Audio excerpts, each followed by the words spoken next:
I'm sure by now the majority of you know that I fucking love conspiracy theories. I love to just spread a conspiracy theory's cheeks wide open as far as possible and just dive in and get to the meat of it and really see what it's all about. See if maybe there's any truth to it. I just love it. And luckily my nipples have been tickled thoroughly thanks to a brand new conspiracy theory popping off online about Wayfair trafficking human beings, children, through their website. I haven't been this interested in a conspiracy theory since the Berenstein Bears versus the Berenstein Bears multiversal collapse theory. This is an incredible conspiracy theory and I can't wait to share it with all of you and present my findings. Spoiler alert, this is a pretty fucking wacky one. This one's like believing in reptilians or believing that Jesus Christ died because of Fortnite or something. This one is fucking insane. So let's go ahead and start at the beginning. This conspiracy theory developed on the home of intellectuals, Reddit.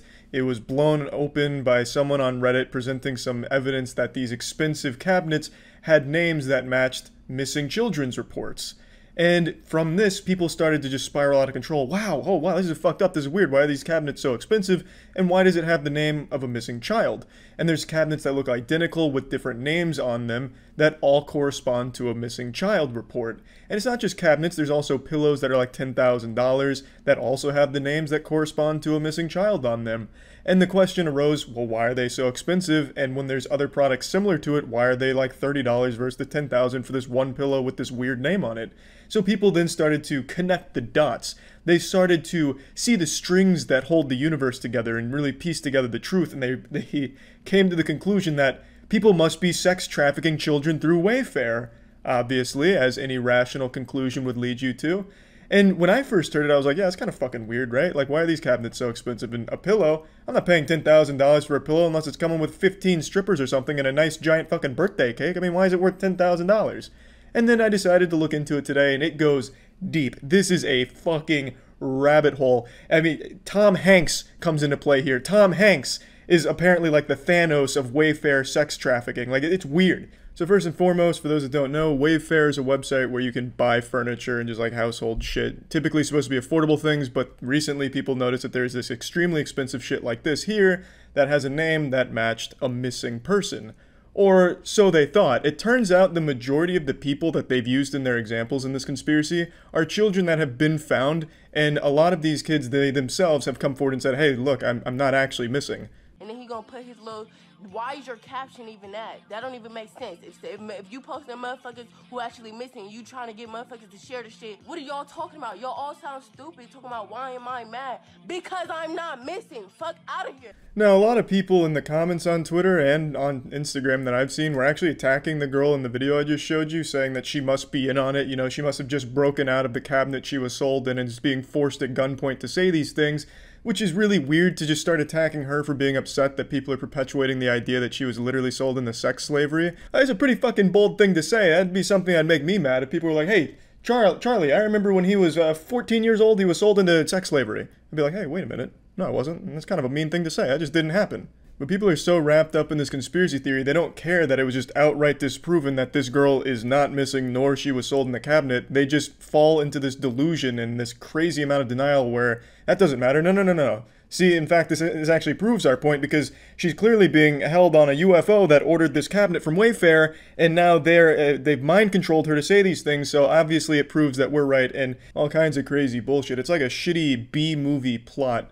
And it's not just this girl that was revealed to not be missing nor has ever been like sold in a cabinet. A lot of the popular pictures that were circulating, you could look up those kids and then find stories about when they were found earlier. Like they were never in a Wayfair, you know, shipment facility or anything like that. Like this kid here with this pillow. People speculated that the pillow must not have any stuffing in it. It was stuffed with the kid's bones and blood. When it turns out, no, you know, this kid was found quite a while ago. And now just because a lot of the kids were found and were never shipped through the evil laboratory of Wayfair or anything like that, it didn't stop the conspiracy theory. That didn't halt it in its tracks. People still believed it. And that's fine. You know, maybe there was isolated cases like, oh, we were wrong here. But that doesn't mean the whole thing's wrong. Just because these were false doesn't mean it's all false. But it does because, I mean, you can actually prove exactly why it's all wrong. We won't even go into Wayfair's official statement, we'll get to that in a second, but let's just use some common sense here. I believe the statistic is 1,250 missing kids are reported every day, 500,000 every year, something like that, in that general ballpark. That's a lot of fucking names. That's a ton of fucking names. You could probably find some like Xbox Live gamertag level names in a sample size that big. Like fucking XX Shadow Slayer went missing a year ago. And you could find like an XX Shadow Slayer Wayfair pillow that's $9,000, I bet. It's a lot of names is what I'm saying. So it's not impossible that these companies chose a random name that happened to correspond to someone who went missing. And a lot of them are very common names. There's one that was circulating on Twitter that was Annabelle. Annabelle's a super fucking common name, and they just took that Annabelle listing of an expensive cabinet and matched it up with an Annabelle that was missing. You know, that's not a good connection. It's a very common name. That's clearly something that could happen on accident. But then there are those like really specific ones like I showed you with that boy and that pillow. But even that kid was found. He wasn't missing and he wasn't ever stuffed inside of a pillow like some kind of crazy fucking Frankenstein experiment. He was just found. So it's not unfathomable that these random names they chose just coincided with kids that were missing at some point. But why were they so expensive? That's the biggest question. Why the fuck are these mediocre items so expensive? And I found the answer, or at least the answer the government, the man, wants us to see, I suppose, if you still want to subscribe to the conspiracy. A lot of resellers, what they'll do, when the item is out of stock, they jack the price up to an absurd level that they know nobody's going to try and buy, so that way they can keep it listed, as opposed to saying it's out of stock and taking it off listing. They jack the price up to hold its spot until it's back in stock, and then they drop it back down. That's the tactic I saw a lot of people talking about that actually use Wayfair. That's what they were saying is commonly done there. I think that's a dumb practice, and Wayfair themselves have cracked down on it, it seems. Wayfair's statement says, you know, that obviously it's all wrong, but we did take these down because the names and the pictures don't exactly match why they're as expensive as they are, and the practices or some shit like that. It wasn't a great statement that did nothing to help their case in it being false. It just made it even more confusing because they just took the shit down, which made a lot of people believe that Wayfair was admitting guilt and hiding something. But according to a lot of people that use Wayfair, it's not something uncommon where they jack this price up to a point where no one's going to buy it just so they can hold their listing. And that does make sense. It makes a lot more sense than fucking pedophiles using Wayfair to sex traffic children. Are there sex trafficking rings from like extremely wealthy, powerful people? Abso-fucking-lutely. Yeah, there's a ton of evidence to point to that. But I highly doubt they're operating through Wayfair. That's like saying these people are using, fucking Twitch to start trafficking children through an XQC chat. You know, it doesn't make any sense. Why would they be using something like that to do some shit like that? They'd be using the dark web or something. They wouldn't be going on fucking Wayfair just in the public's eye right under their nose like some kind of comical supervillain trying to fool everyone by doing everything in broad daylight. That just wouldn't happen. These are public listings. Someone could have accidentally ordered one of these expensive items. What's going to happen? They buy this cabinet and then all of a sudden they have a kid shipped to them. They open the box and then bang, a kid pops out and they're just fucking jump scared. Oh, whoa. Where's my cabinet? That's just not how it would happen. In fact, I actually tried to test this myself. I went on Wayfair with every intention of buying one of those $10,000 pillows that matched the name of a missing kid, and I was like, shit, this is going to be expensive as fuck. I'm either going to get a terrible pillow or I'm going to save a kid's life. It's worth it. But I couldn't place the order because the fucking item didn't exist, which made me more convinced that, yes, this is probably just a common practice where when the item isn't in stock and it's not there, they just jack the price up, hoping nobody places an order or tries to, and wait until it's back in stock to drop it back down, just so they don't lose listing. This is another thing I saw develop today, actually. A lot of people saying that the CEO of Wayfair has resigned.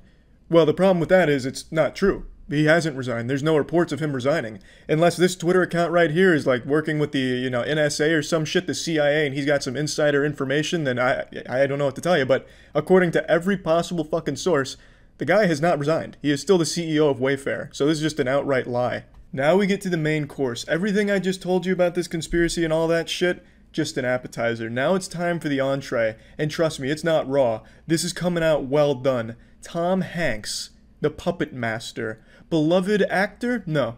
Demon. Fiend. Tom Hanks has been roped into all of this because of one old Instagram post. This right here. It's a picture of a glove next to some chalk that says SRC USA or something similar. That's what it looks like. And this post right here is a very suspicious one. Now, admittedly, this is a weird fucking Instagram post. I don't know why Tom Hanks would just take a picture of a glove on the ground next to some fucking street chalk or anything like that. But it's correlation to everything going on here. People, Reddit detectives and Twitter experts, the analysts, they were able to crack the code They realized if you type in a lot of the item numbers onto a Russian search engine called Yandex, it brought up pictures of children. So if you typed in SRC USA and a bunch of numbers, it brings up pictures of children on a Russian search engine. So they speculated these were pictures of the kids that were being sold in those cabinets, or being sold with the cabinets. It varies depending on who you talk to on whether or not the kids were actually stuffed in the furniture or just came with it or something. It's, you know, as like some kind of package deal, like batteries included or something. It varies on who you talk to, but that was the speculation. You know, you type in this shit, you do it on the Yandex, and you get an image of what you're buying or some shit like that. And Tom Hanks has this really weird picture that does have something that looks like it says SRC USA. Except in this case, it goes so far above Tom Hanks, it's laughable. This is bigger than Tom Hanks. This goes all the way to the top. This incriminates the construction and utility workers. You see, SRC USA is construction utility code for Underground Service Alert.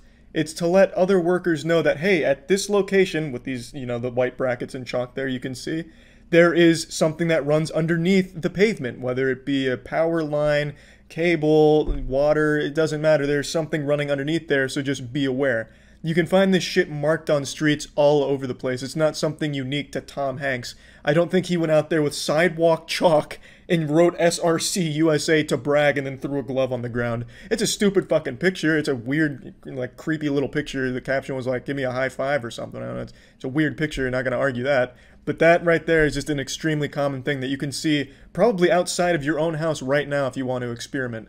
It's nothing unusual because it's actual just construction utility code. And that pretty much sums up Tom Hanks' involvement because of that one Instagram post. I don't think it goes any deeper than that I could find. But just because that's wrong doesn't mean the whole thing's wrong. I mean, Tom Hanks could still be this evil mastermind behind all of it. I don't know, he could pull in the strings. Maybe he has equity in Wayfair. I couldn't tell you. But in this case, I don't think Wayfair is selling human beings through their website. I don't think that's what's going on here. But again, just because everything about this conspiracy theory is wrong doesn't mean the conspiracy theory is wrong, you know? It's 2020, baby. We believe anything, whether or not it's factually true or not. Who gives a fuck? And that's about it. See ya. What are your thoughts about the whole Eclipse situation on April 8th? So many political and biblical theorists are going nuts about it. What the fuck are you talking about? What kind of... Like, I understand maybe going, like, rapture for that, like, going down that path. We've seen that before. But what do you mean political theorists are going nuts over the eclipse? What could that possibly be in a political sense? What do you mean? That sounds like some absolute made-up nonsense on TikTok. How the eclipse ties into the Clintons or something. Bro, I work at a hospital and we're planning for it like it's the apocalypse. That is so concerning to hear. You work in a place of science. Why would you be planning for an eclipse like it's about to be doomsday? What? Okay, is there something special about the April 8th eclipse? What's happening? Is the Fire Nation about to attack with Sozin's Comet? Like, I'm so confused. What? It doesn't even seem like it's particularly special. I mean, here's what not to do during the total eclipse on April 8th. Total solar eclipse on April 8th. Millions of people from Texas to Maine preparing for a once-in-a-lifetime event that want to ensure they enjoy it safely. Total solar eclipse happens when the moon passes between the sun and the earth, completely blocking the sun's face for up to several minutes. Do not look directly at the sun. You don't fucking say, huh? Except for the lucky people in the path of totality, it is not safe to look directly at the sun without proper eye protection, and sunglasses won't cut it. To safely view the total solar eclipse in 2024, you'll need glasses with solar filters, also known as eclipse glasses, or with handheld solar viewers. According to the American Astronomical Society, those glasses or handheld solar viewers need to meet the ISO 123122 international standard for direct sun viewing. Only when the sun is covered completely will it be safe to remove eclipse glasses, and they must go back on before the partial eclipse resumes and portions of the sun become visible again. Even if clouds obstruct your view during the April 8th total solar eclipse, special glasses or handheld viewers still need to be used. Cloud cover is not enough to protect your eyesight from the sun's rays. Classic fucking deep state trying to prevent me from getting superpowers from staring directly at this total solar eclipse. I'm not going to let the government dictate what I do and do not wear when looking directly at the sun. TikTok wasn't around in 2017, so we didn't get all the brain rot eclipse takes. Can someone... To the guy who said there's a lot of political theories regarding this total solar eclipse, can you send me one? Like tweet me one real quick so I can take a peek? Because what in the world? I don't understand. I can't even wrap my noodle around how that could make any sense. Employees at my dad's workplace said their local priest told them that the eclipse will result in 3 days of darkness, which is what allegedly starts the apocalypse. See, like, that kind of stuff I get. That happens all the time, anytime there's a solar eclipse. Like, there was that radio host who convinced his followers that rapture was coming in a month, so everyone quit their job, bought an RV, and went on a road trip and waited for themselves to die, be taken to heaven. And it didn't happen, and the radio host was like, damn.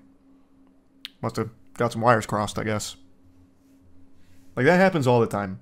Big thanks to Opera GX for sponsoring this video. You know how much I love Opera GX. If you ever tune into any of my streams, you'll see Opera GX exclusively being used because it's the browser I use for everything. I think it is the best in the business. It has tons of fun customization features to really make it feel like your own. It has a ton of really useful tools like a built-in ad blocker, which really comes in handy with the modern landscape of the internet, which is basically unusable without an ad block. And it has a lot of other really helpful tools, such as the ability to import your current settings from whatever browser you're currently using into Opera seamlessly, which makes it super simple, super seamless.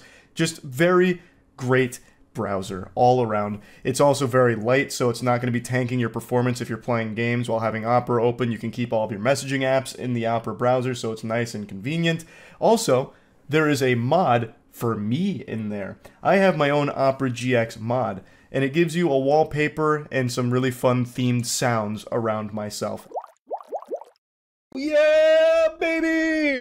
So yep, I think it's good fun. The Critical Moist mod goes pretty hard. Again, big thanks to Opera GX for sponsoring this video. Definitely check them out in the description.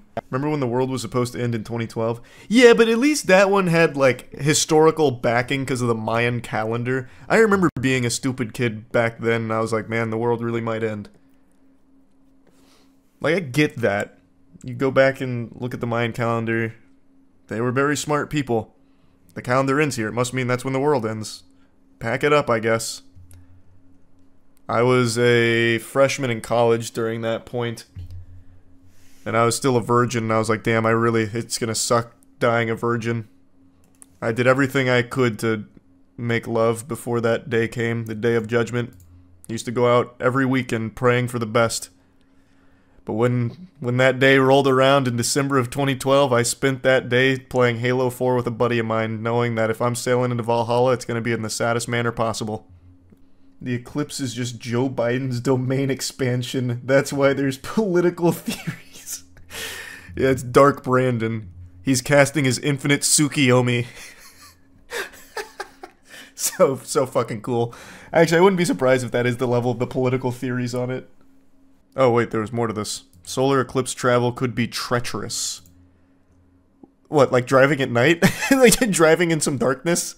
For those living in the narrow path of totality, little if any travel will be necessary to take in the full astronomical event. However, people across the US and likely the world will descend upon communities that aren't used to the popularity, and that has officials concerned. So much so that cities and towns have issued disaster declarations or declared states of emergency, while others have decided to close schools due to the expected increase in traffic and to keep kids safe from distracted drivers during dismissal time. I see. So this is why your hospital's prepping. Anticipating a bunch of fucking brain-dead zombies are just going to be too busy looking up at the sky and flooding areas that have like a totality view of it and just causing a ruckus and getting themselves hurt. I see now. You and the boys should make a video on who can look at the sun the longest during the eclipse. Actually, that's such a good idea. You know what we should do? We should do perineum tanning for it. That's the taint greasing, not taint greasing, the taint sunbathing.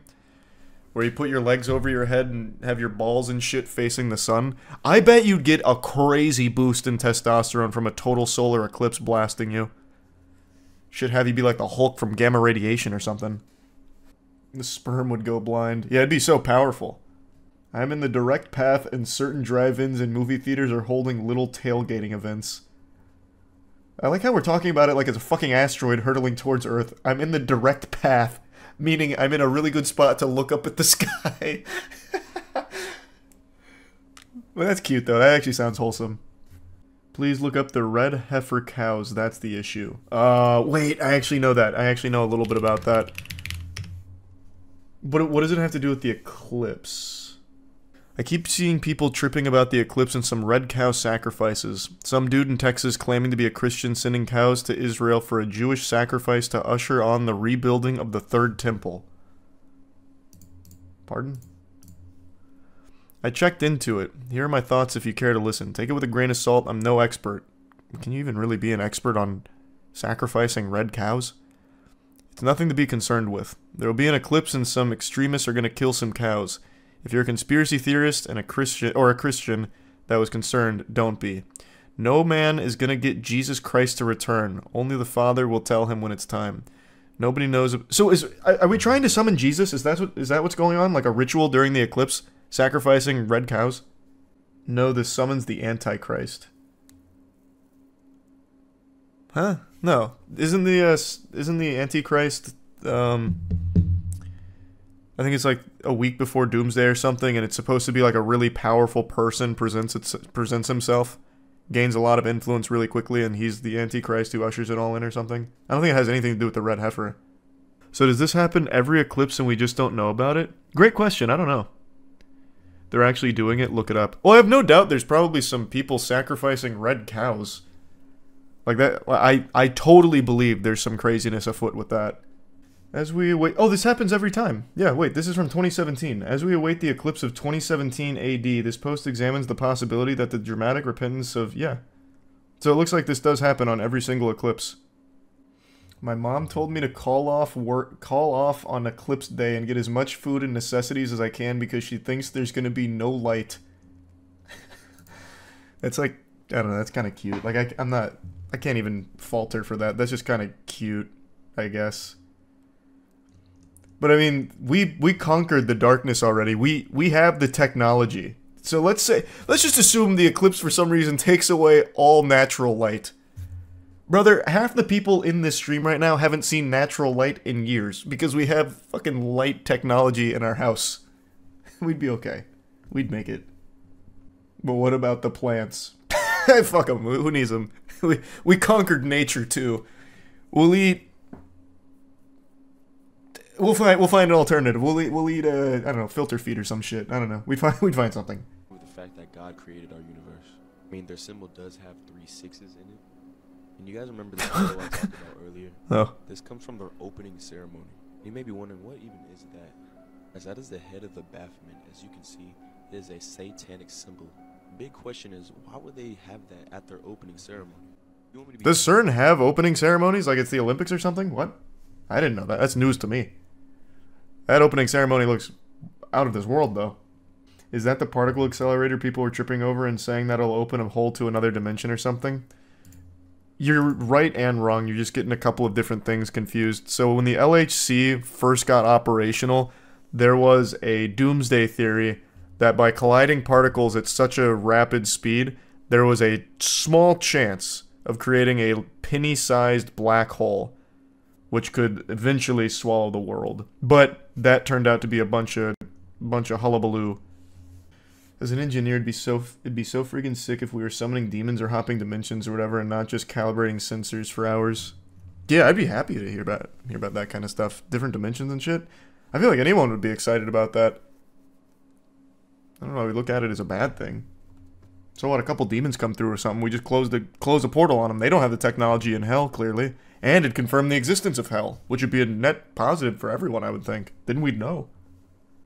Open my third asshole. Well, you're a little confused, but you've got the right spirit. That's a scientific mind right there. But anyway, come April 8th, get ready. The eclipse is coming and you can't stop it. And CERN's opening a portal on it or something. Yeah, I love conspiracy theories, but this shit is getting out of hand. There's a new, insane conspiracy every single day. Just some wacky, goofy shit. I wouldn't be surprised if there's a fucking group on Twitter that thinks Reptar cereal is the instrument of Hillary Clinton to brainwash children into worshiping the devil or some garbage. You see it all over the internet every single day with these people that like to think that they're so special and intellectually enlightened that they have opened their third, fourth, and fifth eye, they've awakened their Sharingan, and now they're seeing the truth behind everything. There's nothing wrong with questioning things. It's extremely healthy and extremely important to do, but when you question every single thing ever and discredit science and come up with some actual diarrhea dog shit, Maybe you're the crazy person. Like, you have people saying, water's evil. In fact, we've been lied to all our lives. The human body doesn't require water. In fact, water was cursed by Bill Gates over 3 millennia ago, and we're not even drinking water. We're drinking a mind control potion that Bill Gates has got to us.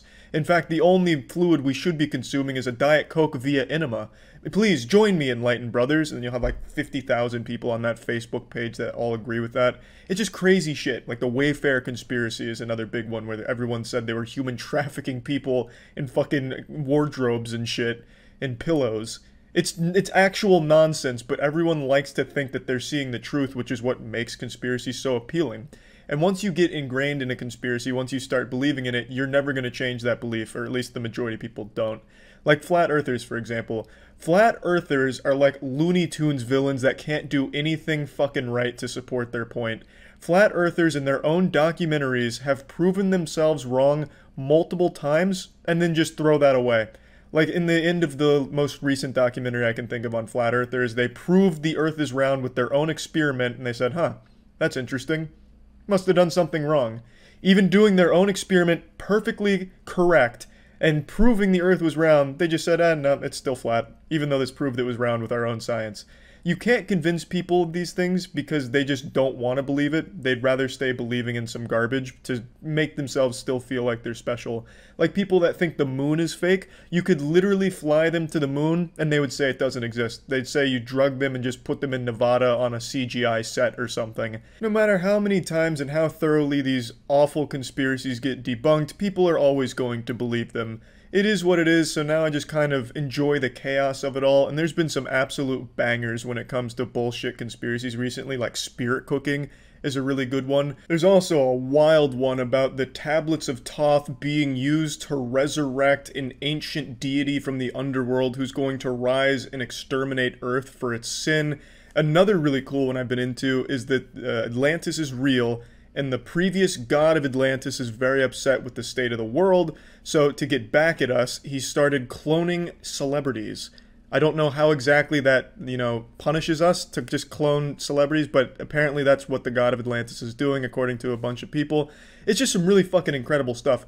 Like, these conspiracies make Sonic the Hedgehog fan fiction sound sane. And when I mention conspiracies like this, it's not like one person who's having some kind of bad acid trip and writing this shit down in some kind of journal. It's communities of people that believe this. I'm deep into conspiracy Facebook groups and stuff, just kind of reading about all of it and getting a little bit of a giggle out of it. But admittedly, it is sad to see people genuinely believe some of these things and be fearful of this boogeyman who's coming from like the 12th dimension as a time-traveling pedophile to steal away people's families or something.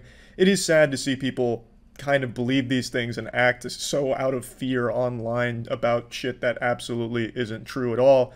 But that being said, I thought it'd be fun to add some fuel to this fire here, and I'll bring up a conspiracy that I believe in. I'm sure some of you might remember this. Berenstein versus Berenstein Bears. I made a video on this a few years back, kind of blowing this shit wide open and spreading the cheeks of this conspiracy to get into the meat of it. And I think it's time, in the current climate of things, we reopen this one. We gotta open this wound up again and pour some salt on it and figure out what the fuck is going on. So, to break down the Berenstein versus Berenstein Bears conspiracy, growing up, there was a very popular book series called the Berenstein Bears. Or at least that's what the government and the reality puppeteers would have you believe. What I remember growing up, having written reports on this book series, was it was always called the Berenstein Bears. And the majority of people in my age range, 25 years old, also remember it as Berenstein Bears. However, if you check the so-called official records and the history of this planet, you'll realize that it's never been called the Berenstein Bears. It's always been Berenstain. There wasn't some kind of rebranding from Steen to Stain. It has always existed as the Berenstein Bears. When I learned about this, I went back through all of my Berenstein Bears books to see, for proof, look, it was called Berenstein, only to realize in shock and horror that my once authentic Berenstein Bears books had been subtly changed to Berenstain. As if some kind of adjustment bureau, some kind of, legion of tooth fairies or something came in when I wasn't looking and they very subtly changed the name to Stain over Steen. Semi-chubbed and in a panic, I began searching throughout the entire internet for proof that it was once Berenstein Bears in this corporeal dimension we inhabit. However, everything points to the fact that it was always Berenstein Bears. So then what's the explanation? Well, most people chalk this up to the Mandela effect. For those that don't know, the Mandela effect is when a large group of people remember events differently than they actually occurred. Basically, it's just a large group of people that misremember something, and oftentimes when faced with the truth, people say the truth is wrong because they have these vivid memories that don't match up with it. And yes, memories aren't the most reliable source when it comes to figuring out what's real and what actually happened. However, in this case, fuck you. I am not wrong. You can hold my nutsack in your goddamn mouth. It was definitely Berenstein Bears at some point over the last 25 years. Like I said, I used to write reports on these goddamn things, and I used to write it as Berenstein Bears, because I didn't know what the fuck steen was, but I knew what a stain was, obviously, because I was fucking staining my diapers with fucking shit constantly, so I knew what a stain was. So I'd write Berenstain, only to lose points on my reports, teachers just fucking scratching it out. Charlie, you're never gonna make it in college with this kind of garbage. Because they said it's not Stain, it's Steen, so I'd lose points, and then I got it really fucking ingrained in me that it's Berenstein instead of Stain. So this has like a personal connection with me. I fucking know it. I still believe it.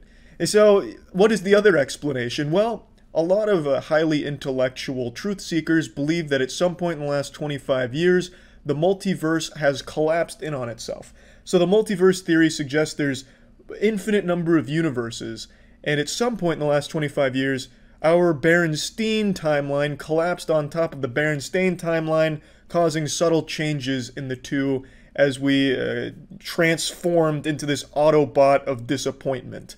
And that's why we're left with Berenstain instead of Steen, and only some of us remember it as Steen instead of Stain. The chosen few, the cream of the crop that remember it as Berenstein. So there's a fun little conspiracy to play around with, I think. Hey, that one's got some meat to it, I will say. The Berenstein versus Berenstain one that one's near and dear to my boners. Like, that shit, I think, is really weird. Because, like I said, I really do remember getting points off for writing Stain, because I thought it was Berenstain as a kid, but I was told it was Berenstein.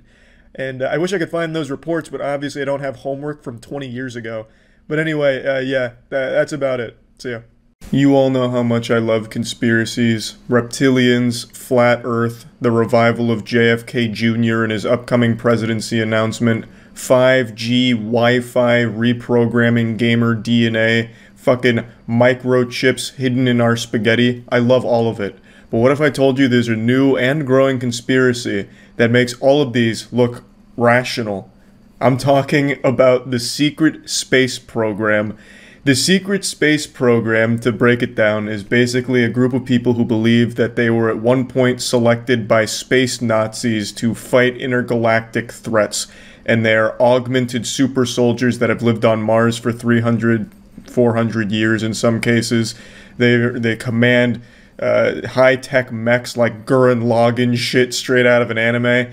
And it's people who genuinely believe this. They have their own seminars, the meet and greets, they have their own community. I was recently made aware of this thanks to a YouTuber named Oki's Weird Stories, a fantastic channel, and a lot of work went into a video he produced where he talked about and infiltrated this conspiracy group. It's truly amazing. We watched it on stream, and I'll play clips of that now. But I'd encourage you to watch the full video to get like the absolute all-encompassing experience, because I can't do it justice. There is so many layers to this onion, not even Shrek could get to the bottom. It's fucking amazing. But my god, I was blown away by what I was seeing and learning. So I've of course done my own research on it now, and it is even better than I could have possibly imagined. The secret space program is where LARPing, fanfic, and main character syndrome all collide into this singularity, this fucking supernova of entertainment. It is amazing, and it wouldn't be nearly as enjoyable if people didn't actually believe it. From everything I can see, this isn't some kind of joke movement or anything. Like, of course you have the fun ones like birds aren't real, but you all know, and not to spoil the surprise or ruin Christmas, tell you Santa's not real, the birds not real movement is made as a joke. And I know that's kind of blasphemous to say, but in comparison to the secret space program, which is taken very seriously. Person for the White Dragon Society. With me here is Chodoin Daikaku. He's the head of the world's martial arts society's And if necessary, and in an emergency, he can summon up an army of 200 million people worldwide. This guy? This guy looks like a sex doll. Is there a human being here? Or, like, the quality's so bad I can't even tell. Is this flesh? He can summon up an army of 200 million people, and he's the head of the world's martial arts committee? Here on my right is Alexander Romanov, who is a grandmaster of an Illuminati group that claims to have started the French, Russian, and American revolutions. Wow. Imagine if someone told you they lived out the plot of the movie Total Recall. That they thought they were living a regular life until one day they recovered memories of being a secret agent fighting an evil organization on Mars. I'd say that's a fucking good man. Who is an Akashic reader, healer, and telepath. And he also remembers being in a facility that trained his shapeshifting abilities, in which I was also a participant of. He recalls experiences Can you still as a shapeshift? super soldier in Kruger and has done training missions with zombies and vampires. Well, there was one kid. There were zombies and vampires on Mars? There was another a female that surely we could turned cure into an eagle, zombieism, and that was used for surveillance. I myself was a blue wolf. Upon realizing this, I started to formulate a plan. What if I made up a story about being in the secret space program? Well, that's all they James' do. show Yeah. and share it See, with his I mean, community. that's easy. And that's how I finally found an angle that compelled me enough to make a video about this topic.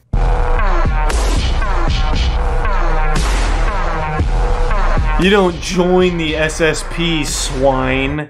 So if my You goal are still sounds too chosen. vague to you, I set up a criteria for 2. Get onto a major platform. Well, just within say the you're part of the community as Blue a Wolf whistleblower and share my shape-shifting crew. experience. I developed Easy. this criteria after thinking what's required to become an SSP whistleblower. Before World War II, the Nazis, who were interested in mysticism and alternative views, searched the planet for fantastical powers. They found Maria Orsak, a medium and leader of the Vril Society, who channeled Nordic and Draco reptilians who offered the Holy Nazis shit, this the is a lot. schematics behind anti-gravity technology and UFOs. The Draco reptilians I told always the knew Nazis this was about ancient alien happening technology hidden in somewhere. Antarctica, and in 1938, the Nazis traveled there. And by 1950, the Nazis were on Mars. The new Schwabenlanders didn't want to support Hitler at the end of the war because they considered him. Let me catch up on the lore myself here at base 211. The new Schwabenlanders. Was that like a real division in the Nazi Germany, or is that just what the secret space program made up? The new Schwabenlanders. No evidence. Bro, we don't use the E word when we're talking about the secret space program. We just feel it. They have unlocked memories, dumbass. Evidence. Fuck. What are you? Huh? Some kind of science believer? Idiot. Insane. This guy has lived for 330 years on Mars. Split. In Okay, SSP you don't lore, understand. The Nazis capable of space and facts time travel yet. became the Fourth Reich. You don't have And the they pissed lived off to Antarctica and experience. space while refusing to proceed, and began an aggressive expansion out into the solar system, setting up So is bases the entire on secret moons space around Saturn, program the Nazis? Kuiper belts, and etc. Capable of time travel, the space Germans also traveled back in time to settle on planets around the galaxy. In their own lore, they made themselves Nazis? Why? So they're part of the new Schwabenlanders? Alright, give me 1 second. I'm gonna go say goodnight to Tiana. And then maybe interrogate her to see if she's part of the secret space program and she's lying to me. Offering services to help recover secret space program related memories. At the top of the list was James, and for $200 USD, I could book a guided meditation regression session with him. Draco reptilian humanoid hybrid, and then I think I also got like Anunnaki. Do you know who you might have been in a past life?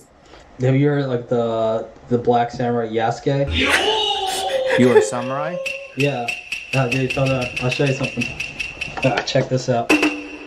That's pretty dope. And I was a gladiator.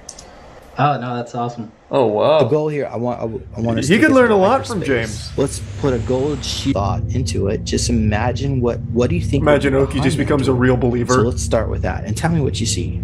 I see Kevin Spacey, or his clone. Paul Serene, he was on the governing council of the ICC.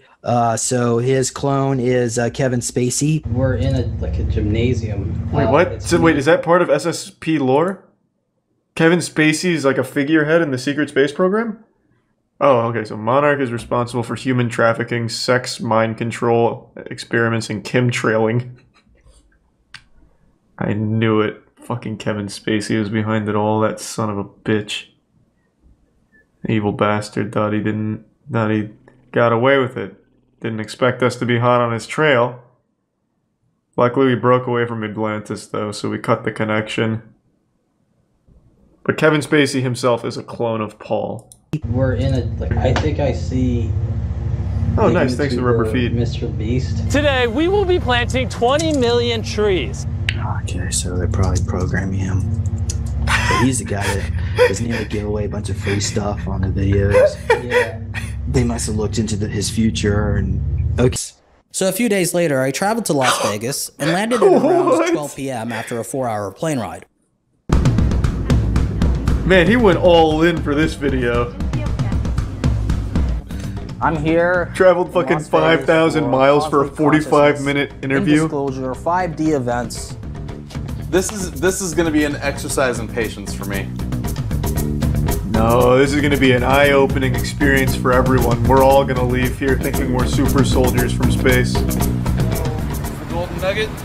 And experience this up on the starship. Is he the only one here? Times. I spoke with the commander, the Arcturian commander, who I am connected to. That's how we connect? This concert, this Travis Scott concert, where 800 people were injected with these drone mosquitoes. You know, you see, that, wow, they can go around. So that's what happened. People. Jesus Christ. It is so hard to believe that people like that exist, man. Not only exist, but have other people that believe them.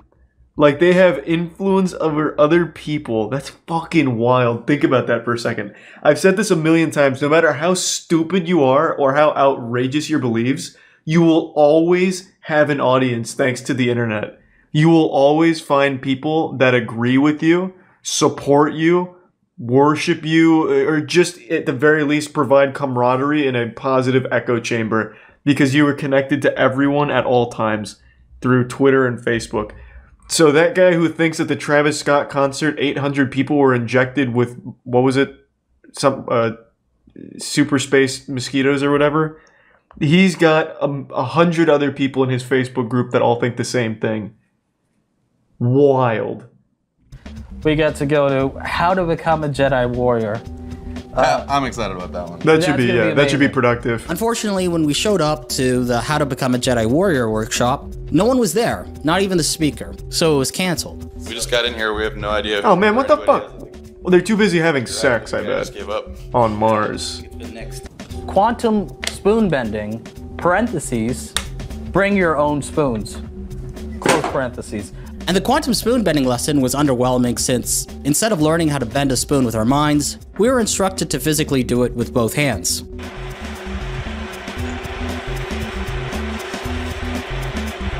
What the fuck?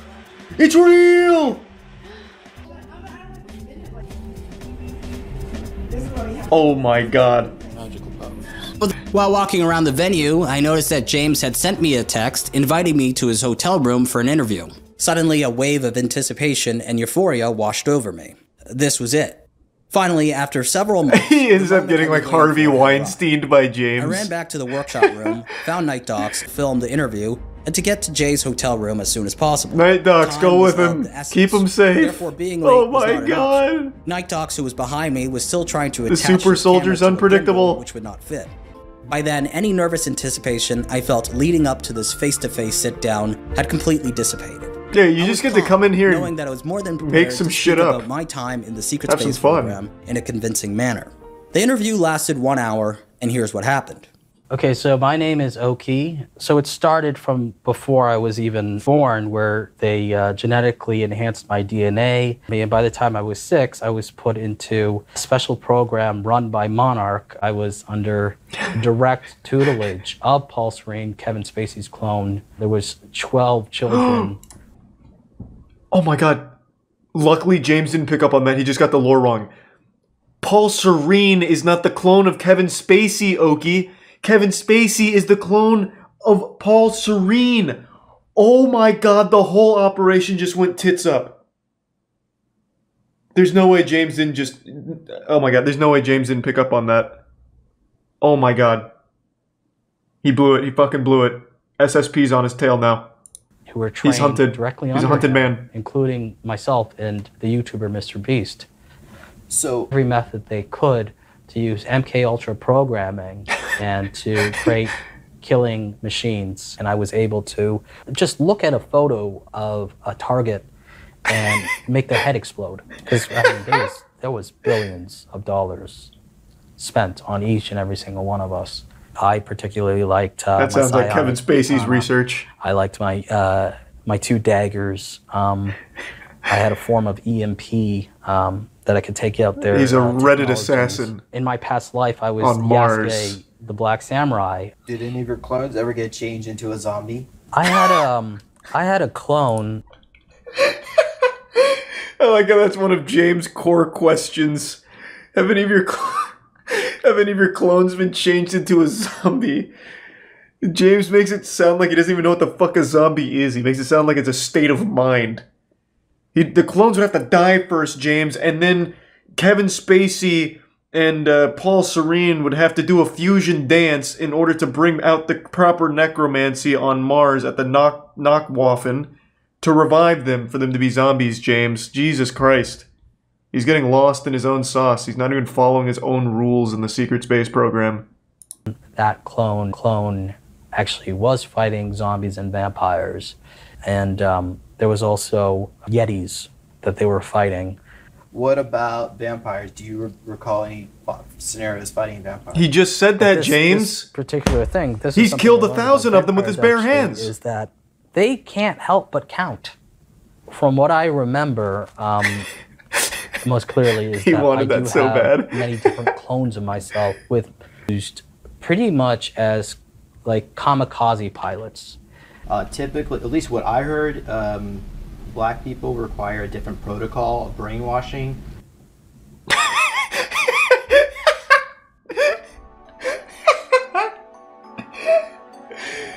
Time flew by, and I was struck by the effortlessness. The super soldier is many things, but a coward he is not. He will ask the hard-hitting questions.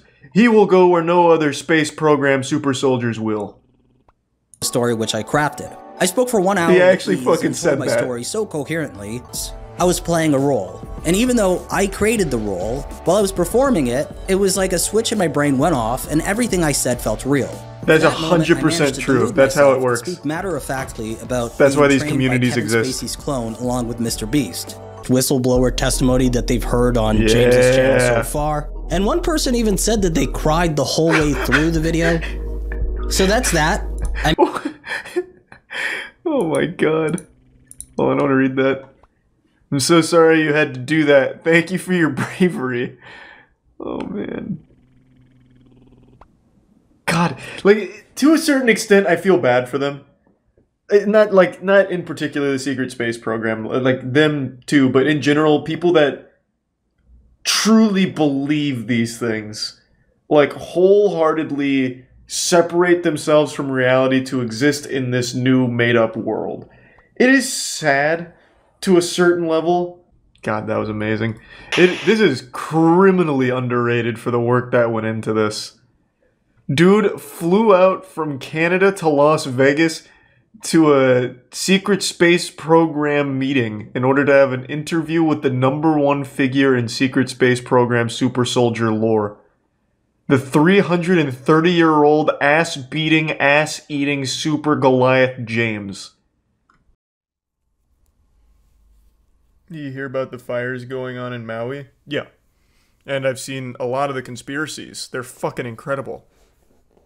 there's not a small number of people that think that it's space lasers and that the fire isn't real because the trees aren't burned to the ground. It's incredible. It's so good. I think we are legitimately in the end game of intelligence. I think give it 5 more years and we will actually be the dumbest we have ever been. Like as a whole, like as a unit. We've reached our great filter. Actually, though. Like, I know everyone says that as a meme, but all of those conspiracies about, like, it being a space laser starting the fires in Maui because it's part of the 15-minute city agenda, it's shocking how far intelligence has regressed. Well, it's not even intelligence. It's the inability to think for yourself. Or to think in general, I guess. Oh, you guys don't know the 15-minute city agenda? That's a fun one. That's a fucking great one. This is like the new boogeyman. I don't even know where to start with bringing this one up. In a nutshell, though, the argument is they believe that the government is working to burn down our houses or basically demolish our living, take away our cars, and move us all into like a densely packed city, and that way they can control us better. Fundamentally. Depending on who you ask about the 15-minute city agenda. So what they're saying is the Maui fires were started so they could burn down the homes and take away their cars and rebuild in a densely packed city, part of the 15-minute city agenda.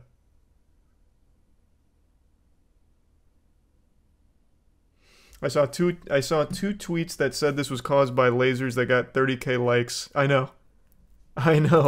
It's nuts. It's actually incredible.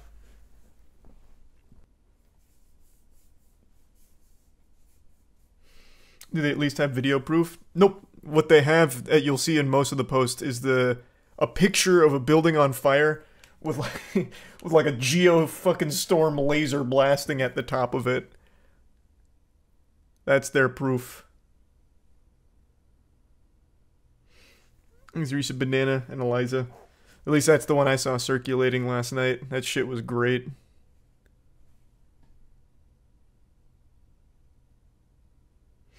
They'll believe what they want to be true no matter the lack of evidence. Well, that's what I've always said. It's just a matter of believing something because you want to, not because, like, it's compelling.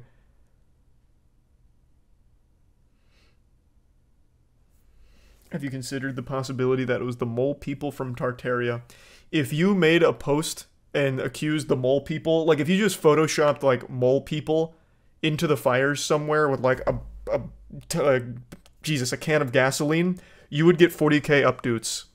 And you'd have so many people saying, I knew it.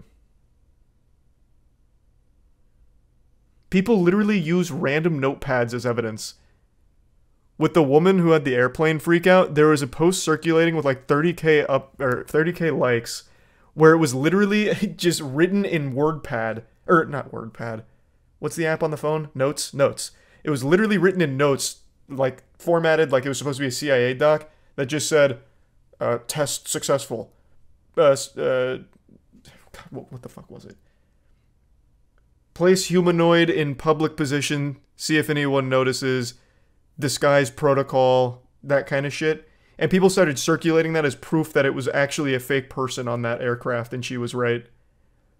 As long as there was just a picture, even if it's the most outrageously bad Photoshop or just actually nothing, such as a notepad statement, people believe it.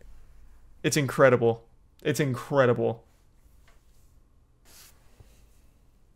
The concept of fake news has ruined society.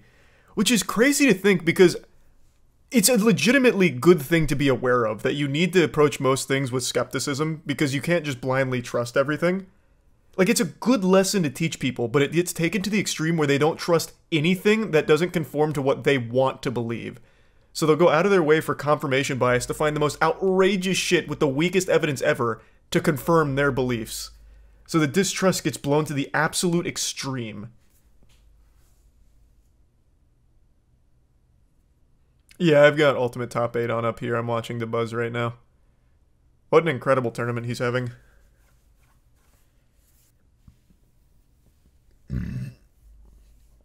Oh, I haven't watched the new CoffeeZilla on SBF yet.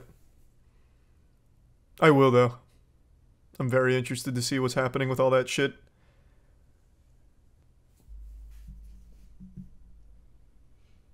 I had the most insane debate with this guy saying that when men cheat, it's out of love, and he was acting like it was some scientific analysis. Ah. A debate, bro, eh? That's always a fun one.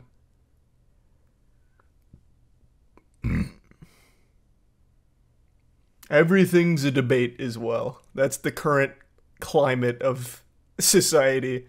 Even something as indefensible as just cheating. They're like, well, actually, no, there's a good reason for this. There's actually nothing wrong with with cheating, and here's why.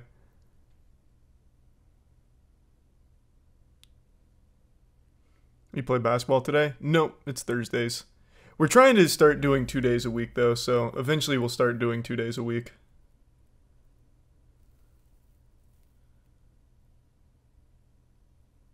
Wow, the buzz just did it. Nope, that didn't kill. I hope I didn't just curse him. Nope, now he did it. Wow, he popped off so hard he took down the stream for a second. Thanks, Resub Delicious. It's a TV show and it's very, very good. Oh, I'll check it out. No, I haven't heard of it.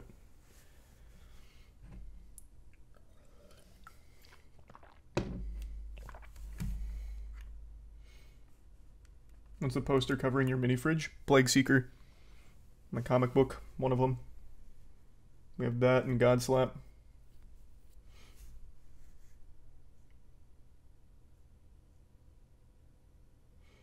Have you seen Boogie pep talk his girlfriend for no reason? I don't know what you're referring to. I just don't understand why he's always posting pictures of his girlfriend and posting about his girlfriend and then making really weird posts in reference to his girlfriend. I don't get it. But it's not just Boogie. I don't understand why people do that in general. It's just very odd. Thanks a Prime Admiral. What's your favorite conspiracy theory? I already made a whole video about it. It's the Secret Space Force. Or Secret Space Program. It is a conglomeration of every possible unhinged belief rolled into one. Oki has an incredible video on it. The Secret Space Program is an absolute banger of a conspiracy. Thanks to Resub Obese.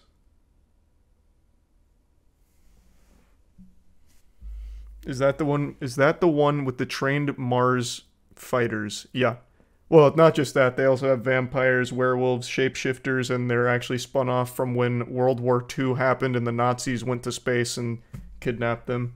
I wouldn't even know where to begin with the Secret Space Program. It's incredible. That conspiracy is unrivaled. Thanks to the Resub Nut and the Prime Links.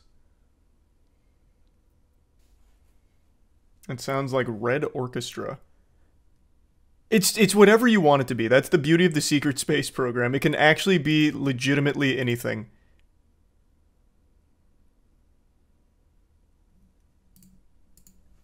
So like when Oki went in, he went undercover and he had the community believing his story that he totally made up about being like an intergalactic samurai.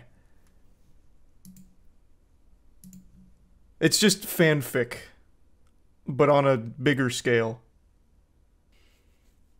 What's the one with the spoon bending and she used her hand?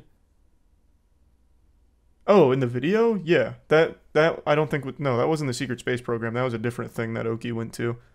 I don't believe she was a Secret Space Program telepathy user. Or telekinesis user. My favorite conspiracy is Escape Planet Earth. It's a group of people who believe that the Earth is trapped in a giant cage that surrounds the entire Earth. All they talk about is how they could possibly escape.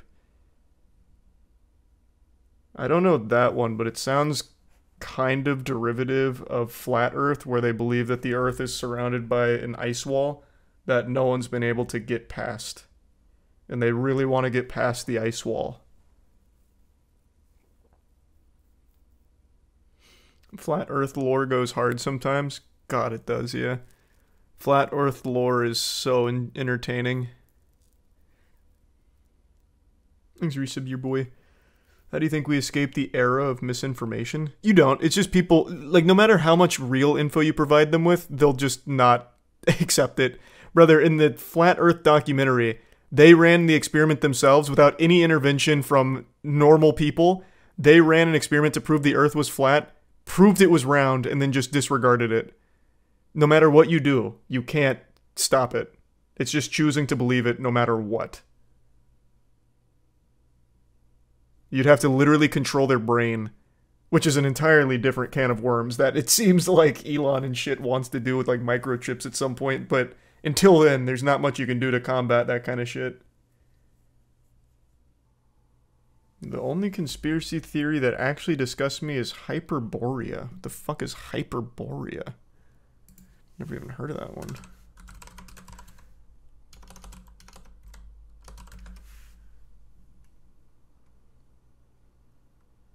I don't know anything about this one. It's like Borea, but faster. Ah, okay. Yeah, the only conspiracy I believe in is Jeffrey Epstein didn't kill himself, but I feel like that's not a conspiracy. That's just, everyone knows that. That's just the truth. Believing that he killed himself is kind of the conspiracy, really. Other than that, I don't think there's any other conspiracies I believe in. I'd have to really think. I don't think there's any other ones. Oh no, he's definitely dead, nuts. Jeffrey Epstein is 100% dead. He was murdered. No, absolutely. That man had so much shit on so many people, there was no way they were going to let him live. And then his suicide just so happened to be the craziest set of circumstances, which I guess they never even bothered to investigate, like, with the most high-profile pedophile case of all time. Yeah. Not suspicious at all. I'll have to check that out. That sounds fucking wacky, Arrow. Thanks for resub Minecraft. Wasn't the conspiracy that the CIA killed JFK proven true? Partly. Like, partially. They declassified a lot of the documents, and while a lot of the information is still redacted, it seems like at the very least, they knew he would be assassinated and didn't do anything. More facts that point towards the CIA than anywhere else. Yeah, true.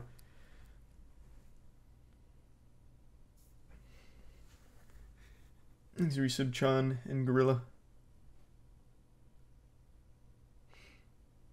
What's going on? Oh, we're just going over wacky conspiracies. I forgot how we got here.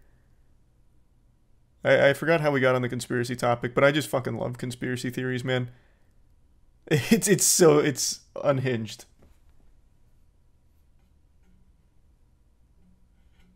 Oh, that's right, the Maui space laser conspiracy that's brewing on Twitter. That's how we got here. No shot. In today's modern age, there's no chance Bigfoot's real because he would have been captured 50 times over on TikTok videos out the wazoo.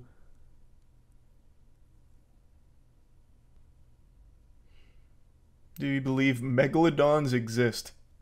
No, I definitely think megalodons are extinct. But there's definitely going to be some wacky shit towards the bottom of the ocean. But I don't think it's going to be like megalodons or fucking kaiju or anything. Just wacky little deep-sea creatures that make no sense. They did at some point. Well, yeah, they did, but like I said, extinct now. Thanks, resub Doge. You hear about the scientist that found coding in real life. You talking about life as a simulation theory? That's another wacky one. Thanks, the resub split.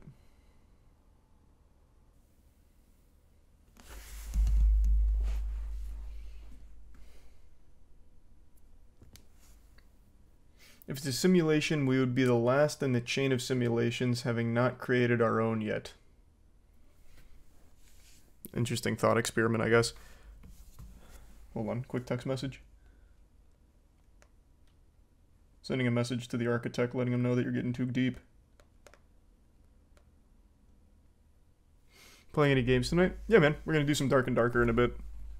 I'm just hanging out for now and watching the end of the Alt 8, or Alt Top 8. Right now it's Grand Finals. Akala versus DeBuzz. I'm just shooting the shit and going over wacky things. There's a fascinating controversy brewing right now around whether or not a sun bear in a zoo in China is actually a real creature or a man in a bear costume. I'll go ahead and let you form your own opinion here, because that's the beauty of being an individual with your own thoughts. Let your eyes tell you the story, before I give you the real story and hit you with the cold water of the truth. So, you can see that the creature is a bit odd. It looks like something out of Spore. By far the weirdest part about it is the bear's ass. It looks like a Krabby Patty. It actually looks like Homer Simpson's lips.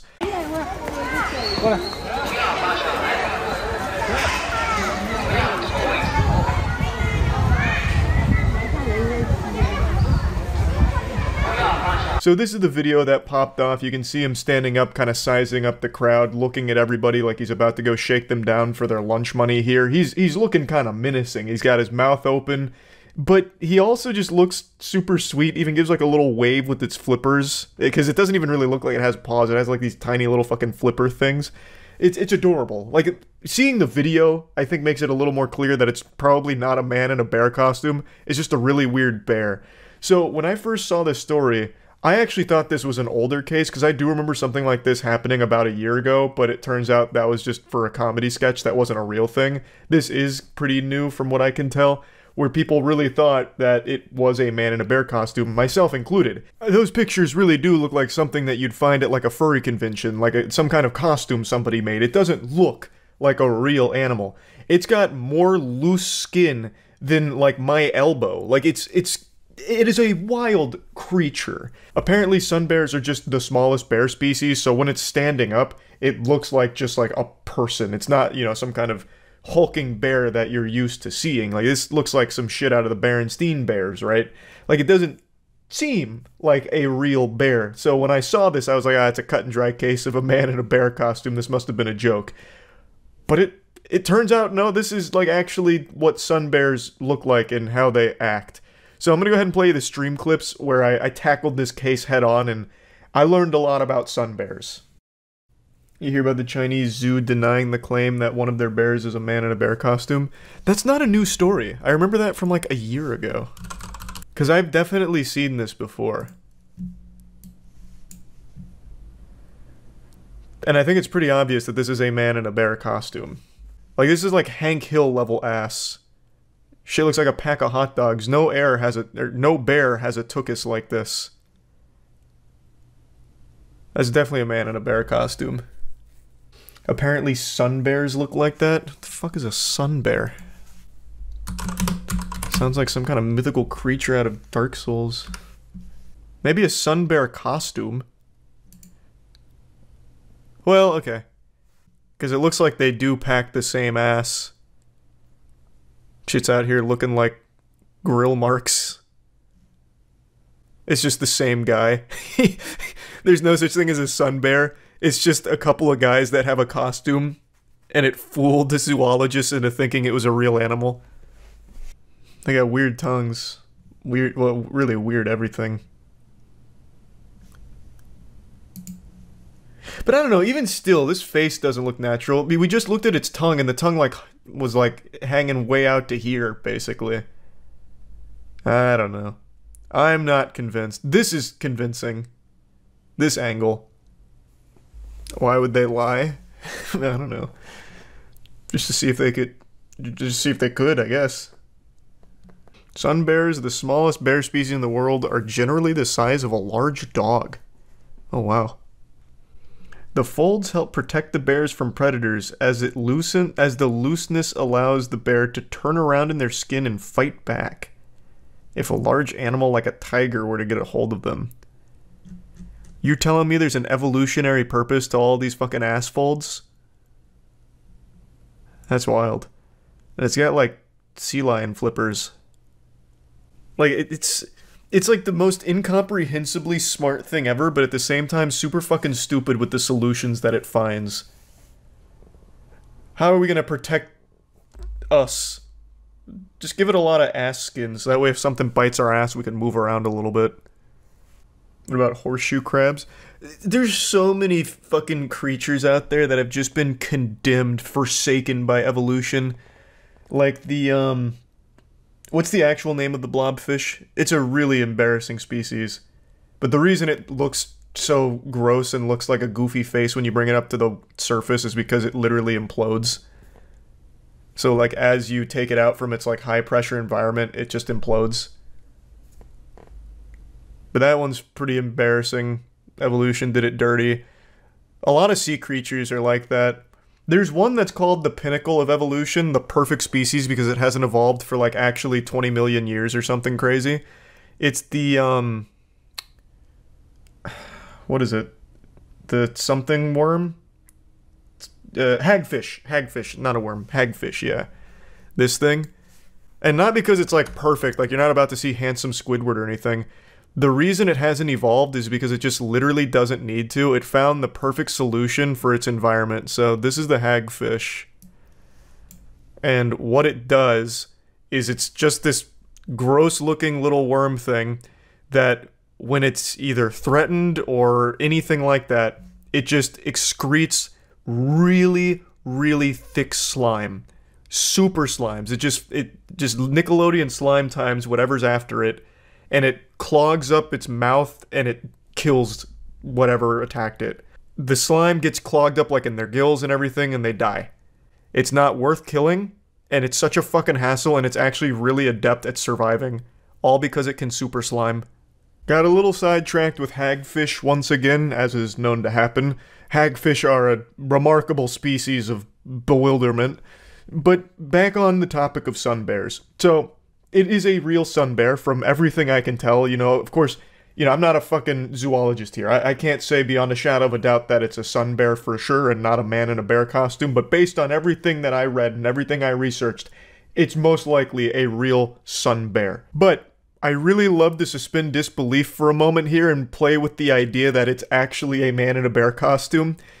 What would be the goal? Let's start looking at this in a philosophical way and start speculating. If it is a man in a bear costume, or if it was a man in a bear costume, what could they possibly gain from that? Well, I've been racking my brain on it. So let's picture a dystopia where most animals are extinct, right? We're losing tons of animals all the time. There's a lot of species that are on the brink of the extinction. So let's just toy with the idea that all of them go extinct. Like that famous streamer clip, you know? The government's lying to us, the aliens aren't talking to us, the animals are leaving. All the animals leave, right? So now we've got nothing left. That's very bad for business at zoos. So, what if they spent a lot of resources and a lot of time developing very convincing costumes that look realistic enough to fool us into thinking we're looking at the legitimate species. So when there's no animals left, they can still fill zoo exhibits with, you know, people in costumes that'll work part-time when the zoo's open and then, you know, go home. They'll clock in, clock out in their costume, right? So it's species you're used to seeing in zoos, bears, giraffes, and all of that, and the costumes are really convincing, and maybe there's animatronic components to it, and this was their first attempt at trying to slip it in there to see if they were at a point where they could fool us with the costume. I don't think that's the case, but what if? What if it was? This was their first foray into like a alpha test, you know, seeing if the prototype's good enough to get people speculating on if it's a real bear or not, or if it's convincing enough that everyone assumes it's just a real sun bear. You know, it's just an interesting thought experiment. What could be the goal if it is a man in a bear costume? And that's the only conclusion I can come up with. Of course, it is not a man in a bear costume. It is most likely a very real sun bear, but who knows? You can't trust anyone. Not even bears. So, yeah, I just thought this was a fun little topic to go over briefly. That's really about it. See ya.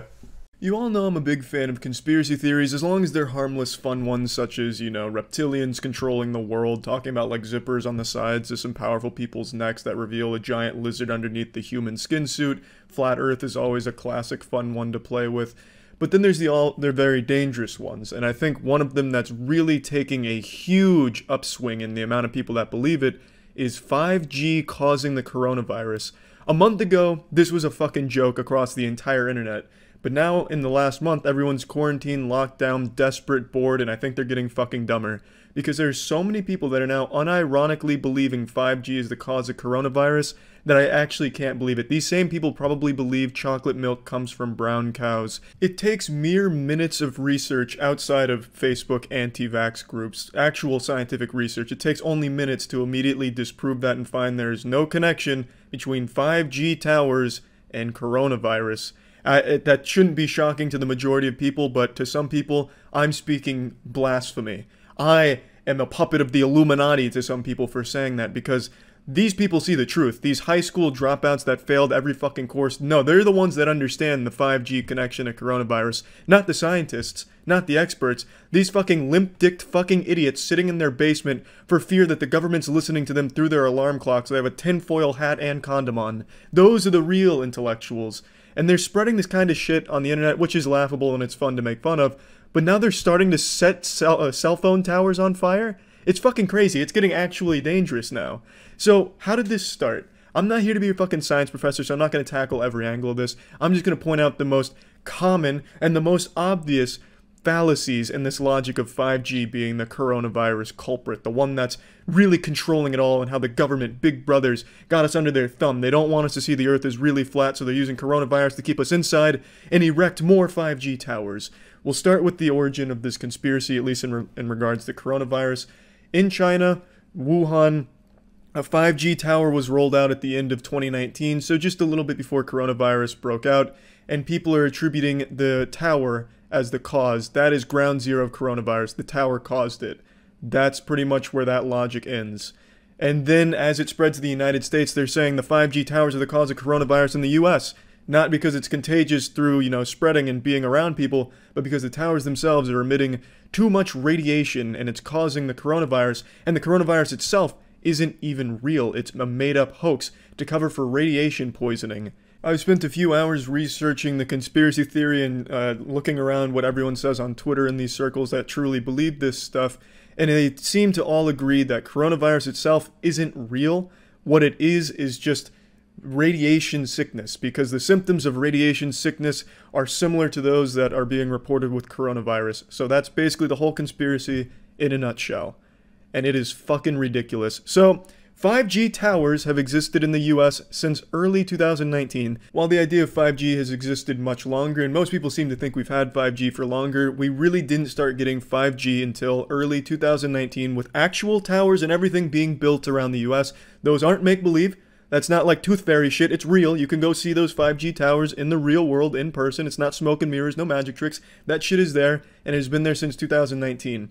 There were no cases of coronavirus in the US throughout all of 2019, and there were no cases of coronavirus in the US until the China incident where coronavirus started to explode, and then you know how the story goes from there. It spread throughout the entire world, but they seem to think that it's not actually spreading from human to human contact. It's being transmitted via the beams from the towers of 5G. That seems to be their accepted belief. I'm going to immediately poke a hole in that. Israel has 7,400 cases of coronavirus with 39 dead. Israel has no 5G towers.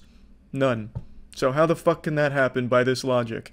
Some enlightened Twitter users will be quick to point out that the radiation sickness was transferred. Someone who was infected by a tower in the US or some other part of the world traveled to Israel and started spreading it that way. Well, that's impossible via your radiation sickness hypothesis, because radiation sickness isn't contagious. You watched Chernobyl on HBO and you think you understand everything there is to know about radiation. Well, I'll tell you one thing Chernobyl got wrong. You are not some kind of walking fucking virus with radiation sickness. If someone you know has radiation sickness, they cannot transfer that onto you. If their entire fucking clothes, their entire wardrobe is covered in dense radiation and they try and suffocate you with that, maybe.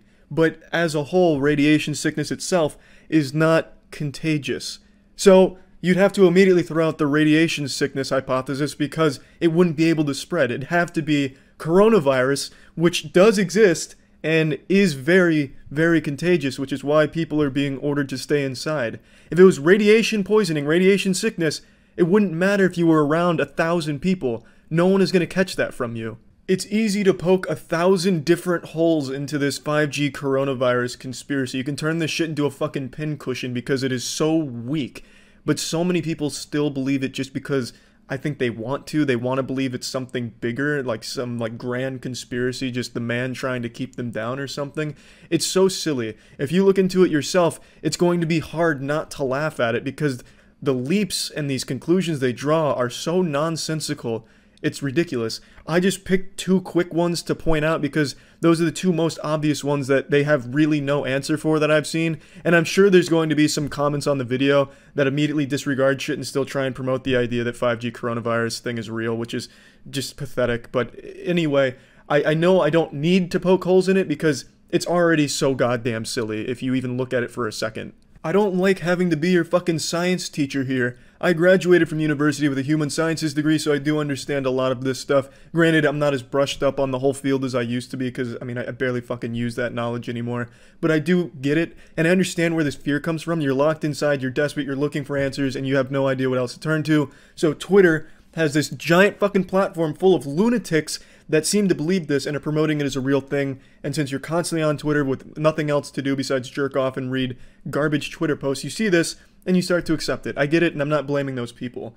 But it is a very dangerous thing to just blindly follow this shit with no science and not doing any research on it at all. Now, what I do find interesting is there is a community of real scientists that are apprehensive about 5G's implementation and the future of 5G and what health implications it could have down the line. The conspiracy side of things is using this to promote the idea that scientists are afraid of it and they think that the scientists believe that it caused coronavirus. That couldn't be further from the truth. None of those scientists that are afraid of 5G's implications down the line have said anything about it being coronavirus related, which is what I'm focusing on. The scientists' main concern is they haven't been able to study the long-term health effects of what 5G could do in the future. There's nothing about coronavirus or anything like that. This community just wants a little more research done on 5G before it's implemented, and they think it's perhaps a bit rushed. It has nothing to do with the fucking scientists thinking that it's the cause of coronavirus. Again, this isn't a small community either. If you look up any 5G video on YouTube right now, it's overwhelmingly disliked with thousands of comments saying, "This is bullshit, don't trust them, rise up sheeple, it's time we take back our lives, don't let them control our minds, you know, don't let anyone tell you what to believe," as they're being told what to believe by somebody else. You know, I'm all for questioning the media and questioning sources and doing a lot of research to form your opinions, but I find it seriously hypocritical how this community keeps saying, "Don't trust anyone, but trust me." It makes no sense. Like, don't listen to anyone, don't let anyone tell you what to believe, as they're being told what to believe by some dude in his shit-stained underwear in a chat room somewhere. It's fucking silly. It's very hypocritical. Again, I'm all for questioning things you see in the media and online. I think that is the most healthy thing you can do.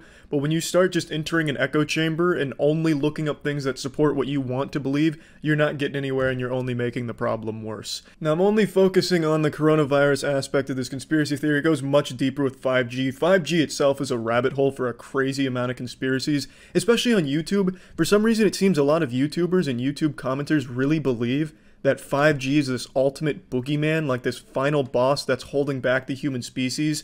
Like, 5G is the one that's keeping us from growing wings and opening our third eye. It's weird. I don't know why everyone's latched on to 5G as this mega evil mastermind shit, but they have. But in regards to coronavirus, which is all I want to focus on, there is absolutely no possible way that 5G has caused coronavirus. You can just look at data, like real time, because it's only been a couple of months. You can see that 5G had no role to play. You can pretty much trace where coronavirus started in each area that it's in. It's right there at your fucking fingertips. You only need to look for a second in real, actual fucking sources outside of bad Twitter shitposts, anti-vax Facebook soccer mom groups. Just do real fucking research and form your own opinions. But this one is very silly, and lighting 5G cell phone towers on fire isn't doing anyone any good. You're causing more damage with the chemicals you put into the air from fucking burning that thing than the 5G arrays, the beams. This fear of cell phones and networking has existed for as long as communication has, and it's always been ridiculous. It's always been silly and laughable, but Twitter is the place that now, no matter how outlandish and how ridiculous a belief is, it's going to blow up and it's going to have a big movement behind it. It doesn't matter what it is. Like on Twitter, for example, there's whole communities of people that fuck dogs. Like, this community that would never find a home anywhere finds a home on Twitter, and there's thousands of them. There's pages on Twitter that actively talk about fucking their dog and have tens of thousands of followers that all support that and do the same thing. It's absolutely fucking disgusting. So then you'll have these people that believe that cell phones are the evil, dangerous thing, and you'll have people that just want to feel like they're smarter than everyone else. You know, they're the ones that saw the truth, peeked behind the curtains and got the truth. So they'll believe these things, they'll spread it on Twitter, and then people that are gullible, bored, or just susceptible to misinformation start believing it, start getting real riled up, and then it leads to just absolute chaos, and that leads to setting a 5G tower on fire for no fucking reason. It's just crazy shit. I don't get why people are targeting 5G for coronavirus specifically, because there's really nothing there.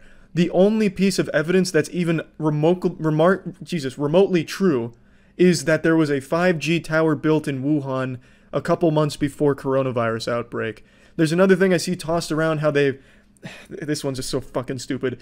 This community plotted out every major pandemic or every major flu and correlated it to mobile towers and networking, as if that has any correlation at all. So they have like the Spanish flu and then world's first prototype mobile network. Coincidence? No, I don't think so. And there's like 6 of these and it says 6 coincidences? That's impossible. It's just so fucking stupid. You can go through history and correlate every single one of those pandemics or flus to something else too. You know, peanut butter sandwiches invented in 1914. 4 years later, Spanish flu. Interesting. Peanut butter and jelly sandwiches start getting packaged in the, you know, the next one. It's just dumb. This is just such fucking terrible research and evidence. And yet people are believing it at face value, probably just out of boredom from quarantine. But I just wanted to talk about it because it's got me fucking fired up, because this shit is just wacky. This isn't the same kind of fun to laugh at conspiracy theory like flat earth and all that. This one has people believing it's fine for them to go outside and just spread fucking shit all over the place, especially in a time of pandemic like this, because they're convinced they know the truth that it's the cell phone towers, not coronavirus. So then it has them hurting everyone around them. I think it's just terrible. So I just wanted to talk about that. That's it. See ya. This week I saw something so baffling that it's really genuinely making me question if the human brain is devolving, becoming smoother, less wrinkles. It's the case of the TikTok giant. For those that don't know, there was a TikTok creator who filmed a giant, mysterious figure on top of a mountain. Was it Sasquatch? Was it the Loch Ness Monster? Perhaps Goatman? No. He claimed that he had seen a giant, and TikTok absolutely ate that up. They devoured it like it was a full course of spaghetti and meatballs. Not only TikTok though, it then expanded to Twitter, where even more people started to believe that they had just seen irrefutable proof of a giant, because there was something on top of a mountain that was big. This whole thing is like a child believing the tooth fairy's real because when they put their tooth under their pillow, there's a quarter there. It is easily debunked and has been multiple times now, but then they just throw away the truth that's facing them because they prefer to live in the magic of there being giants walking amongst us here. It's a beautiful delusion, albeit very sad too, because people are also convinced that not only was this proof of a giant, it's proof that the CIA murdered the guy for filming the giant. I think people are at this point where they are legitimately believing everything as if we're back in the like actual early ages of humans. I saw on TikTok and Twitter, this blew up, the TikTok giant. God, what was the guy's name though? There was a guy on TikTok who took a video of a mountain and there was a big figure on top of the mountain. It's like, oh shit, it's a giant. And then people believed it. They're like, we've seen the proof, the giants are real. And now the person behind the account's not posting. The person's gone missing. So they're like, the government must have got him and killed him for exposing the truth.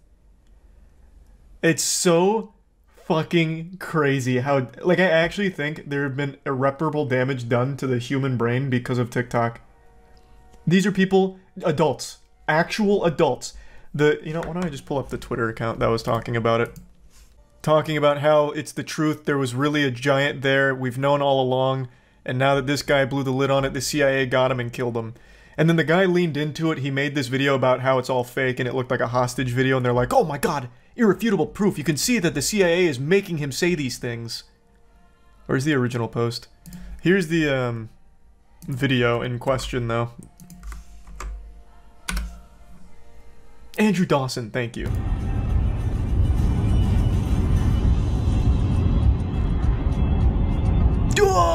That's a giant! Person, dude. No, seriously, pull over, pull over.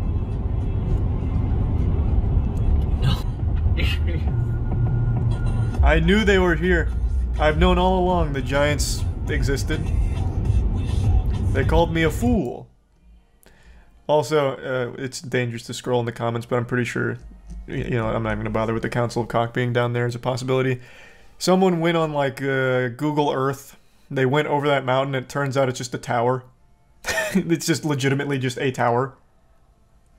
But that didn't dissuade the believers. So, what they're saying is they must have built the tower after this video came out in order to hide the truth that there was a giant there. I shit you not. That was their explanation for it being a tower over there. They said that they made it. They put that tower in place in order to obfuscate. But this is what's on the other side.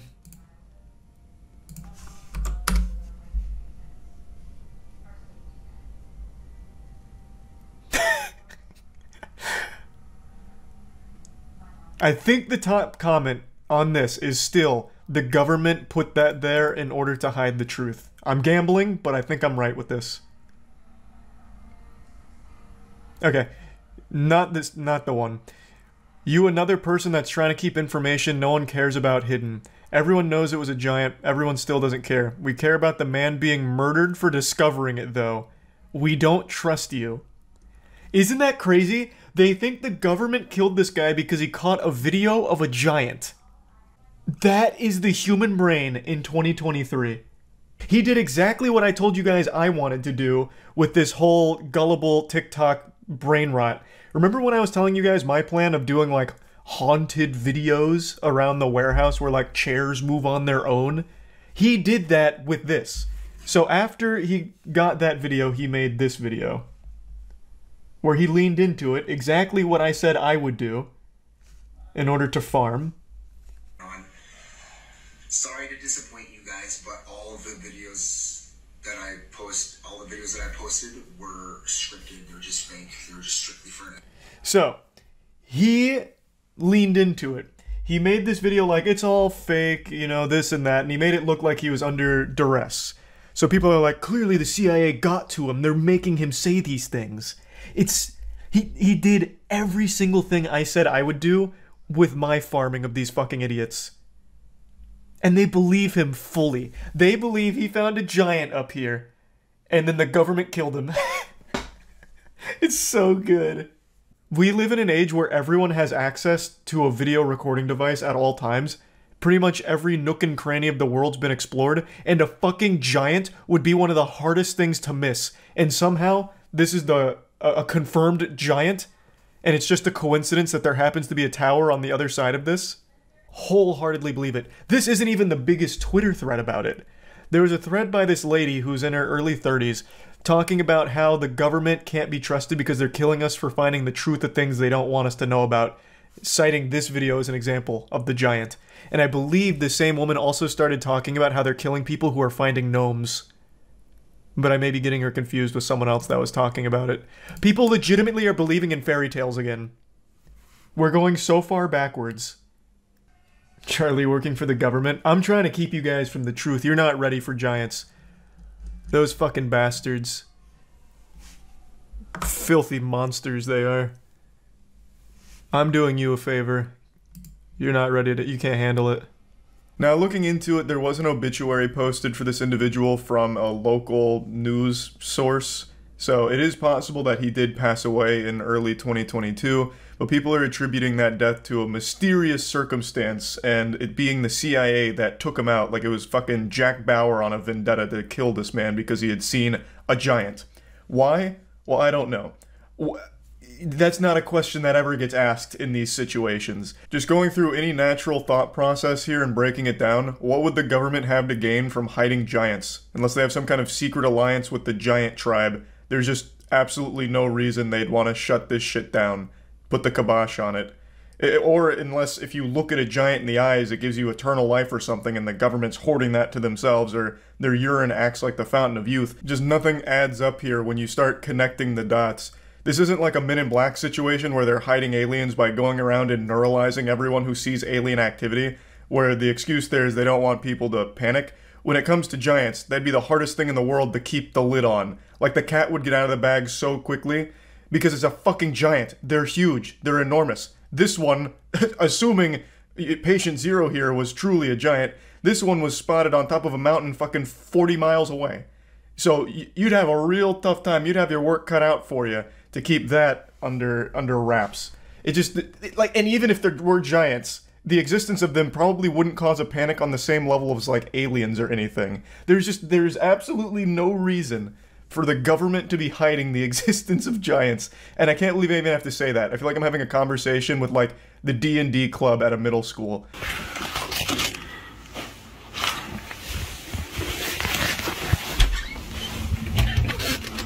I think that's the same vehicle from... Hey! Now let's break down this little humdinger here. People use this video as proof that the CIA was hunting him down and stalking him because he made this video. He's very clearly leaning into it, if you ask me. But let's do a basic thought experiment here. How likely is it that this is staged? Very. It got millions of views, so there's real incentive to play on it. How easy would it be to fake? Extremely. All you need is your friend to sit in a car outside and then drive away when you come out and yell at them. Like, just look at the video. There's just a random car out there with their lights on. So if they're stalking, they're doing a terrible job. They're just sitting right in plain view outside of his house with their lights on. That'd be the worst tale ever. They would be fired from the CIA immediately because they're fucking terrible at their job. Like, at that point, the CIA might as well have a sign out there saying, "We're watching you. Honk if you like government surveillance." Like, this would be genuinely the worst stalking ever from the CIA.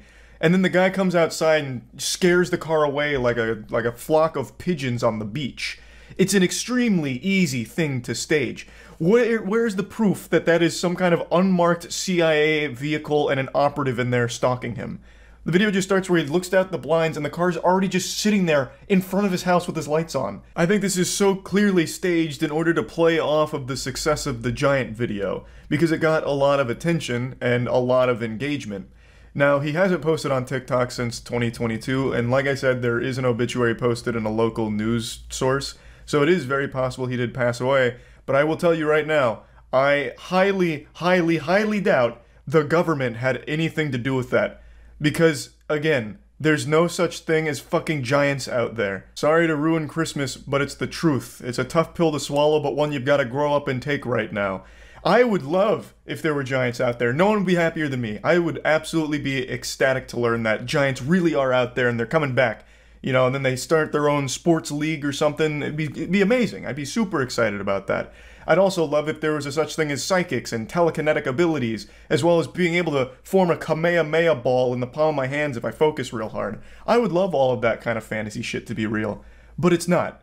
So there's just nothing the government would do here about a man filming a video claiming he saw a giant, because giants aren't real. So they're not gonna fucking care. It's not like he actually exposed a government secret. They'd have no reason to go silence him. This is just a wild case of people believing anything and everything they see, for no reason other than they have fun believing it. And then they fight tooth and nail for it, even when they are faced with the absolute truth of what the situation is. It's wild. So yeah, I just wanted to talk about this a little bit. That's about it. So yeah. Right now, we are living in the golden age of information. The collective knowledge of all of humanity is right at your fingertips on the World Wide Web, the magical cyberspace. And actually, it's become somewhat of an overload of information because you can always find evidence to support any belief you want to have. No matter how unhinged or how unrealistic it is, you can find entire communities of people backed up by their own proof that is convincing enough for them and maybe even you. It's just a matter of asking, typing it in on a search engine, and you can find unlimited information to confirm any belief you want. So, it's clearly led to a problem where people are believing everything and anything. And that's not exclusive to just like dumb people. I see that cope a lot where it's like, oh, only stupid people fall for things like flat earth or goblins. Like, believe it or not, there is a very real community of people that post goblin sightings in the real world. I'm not yanking your chain. It is a community of people that believe goblins walk amongst us, and they'll take these little videos at night of what I imagine is just like little like raccoons or something, and they're like, holy shit, it's a goblin ran across my front yard at 4 a.m. And the same community exists for gnomes. Gnomes have recently been popping off in popularity with people believing there are actually gnomes that walk amongst us. Giants, another one. We recently had a big giant hoopla where a TikToker thought he saw a giant on top of a mountain, and a lot of people believed it. Point is, anyone will believe anything, as long as they just want to, and they can always find evidence for it.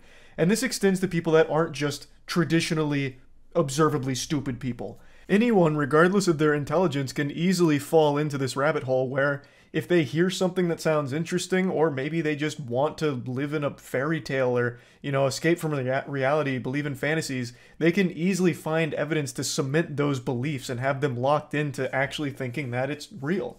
And they just kind of fall for it, even if they are just like actually smart people. It can happen. And this extends to even people in power, like the president of Mexico, who recently made a statement about an elf, believing that he had found a real elf picture. And he proudly posted this so-called elf evidence, and my God, how beautiful it was. Did you see the president of Mexico posted a picture of an elf he saw? Is it like a confirmed elf sighting? Mexican president posts photo of what he claims is a Mayan elf. Well, I'll withhold judgment. Let me take a peek here. A mischievous woodland spirit in Maya folklore. Jesus Christ, he's found it. That looks more like one of the NPCs out of Destiny 2 than an elf. This is like the world's most demented elf. Why does it shit look like Darth Sidious up there? How the fuck is that an elf? In what universe? Like, even suspending disbelief, like, obviously this is clearly not anything paranormal or any kind of cryptid. But, like, in what universe would this even be misconstrued as an elf? This is not one of Santa's little helpers, I'll tell you that much. It's 100% an owl doing a hunched shoulder thing. Well, bah humbug to you too, Ebenezer Scrooge. I think this could very well be like a Jawa, perhaps, from Star Wars. Maybe he was disassembling the president of Mexico's car or something and then ran away when he heard him coming. Goatman returns. Oh, no. You don't get a picture of Goatman. If you're close enough to get a picture of Goatman, you're already dead. That guy does not fuck around. I think Goatman is the only cryptid with an actual confirmed kill, because some group of teenagers that was hunting down Goatman fell off a train track. One of the teenagers fell off and died because Goatman resides at the other end of a train track. One of them fell off and died. So Goatman does actually have a kill under his belt. Goatman is real and he ate my ass. Yeah, I believe it. That guy's a fucking pervert, honestly. Mothman. Too small to be Mothman, and there's no giant wings. We watched an entire breakdown on the lore of Mothman. This looks nothing like him. Unless he's wearing a hoodie. It also looks nothing like this. I like how he puts the side by side, though. As if it's supposed to be, like, definitive proof. Like, look! They're the same picture. It's the same thing. This looks like a Jimmy Neutron carving. According to the traditional Maya belief, Aluxes are small, mischievous creatures that inhabit forests and fields and prone to playing tricks on people, such as hiding things. Some people leave small offerings to appease them. Well, why would you leave small offerings? Wouldn't that just entice them to keep coming back for the offerings? That seems like a terrible plan. That'd just make them gluttonous. You're feeding them? Interesting. Hey, maybe the joke's on us. Maybe he's right. Maybe that really is a little elf. A little goofball up there. This picture is from 2 years ago. What? I thought he took the picture. I thought that was the whole point. You're telling me this guy just Googled, like, Aluxes, whatever they're called? The fuck is the point of that? Massachusetts police on the hunt for a 200-pound stolen Shrek statue. Wow, that thing's beautiful.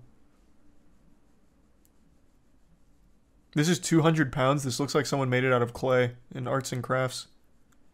I haven't read very much so far, but I'm gonna tell you this feels like a psyop. I feel like this is all a big scam. They just wanted to get this in the headlines, so they made this knowing it's an abomination, a beautiful one at that. And they pretended that it's been stolen, reported it missing in order for all of the news agencies to pick up on it as a massive ploy. I see right through the scheme. Stolen by the deep state. Yeah.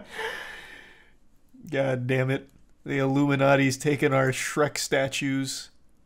I used to make fun of flat earthers. I thought it was all just a bunch of bullshit until today. Today I found two very convincing videos that grabbed me by the dick and led me towards the light. Evidence so compelling it's opened my third eye.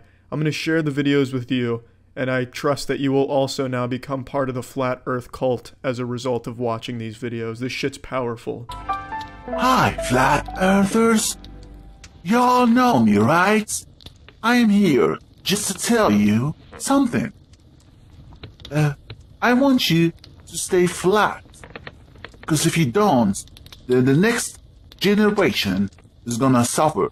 Eh? Remember, flat. When I saw jolly old Saint Nick preaching the good word of flat earth theory, I knew maybe this wasn't bullshit. Maybe there was something more to this. There's only two people I trust, and it's Santa Claus and Logan Paul. Both of them believe in flat earth. Maybe there's something to this. It's like the old Christmas jingle goes. Santa Claus, he'll fuck your bitch. Miss Saint Nick can suck a dick. Milk and cookies, fuck that shit. Leave him flat earth and a bottle of piss. Not a bad freestyle. What I'm saying is, fucking Santa Claus knows what's up. And if Santa Claus believes in flat earth, maybe I should too. So I started watching videos from the experts in the community, and then I finally found one that puts NASA to shame. Evidence that's indisputable, extremely compelling evidence, and I'm going to share it with you now. Don't worry though, there is a way to scientifically prove that the Earth is flat, and it's a pretty simple experiment. I'll explain with the Lego Earth. Here we have a small flat Earth.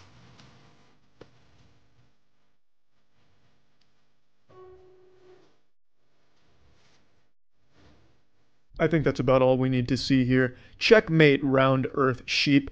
Was that a little too much for your little reptile brains to comprehend? When the Lego set comes out, that's when you know shit's getting serious and scientific. I remember when Isaac Newton first proved gravity's existence using his Lego set and the world was blown away.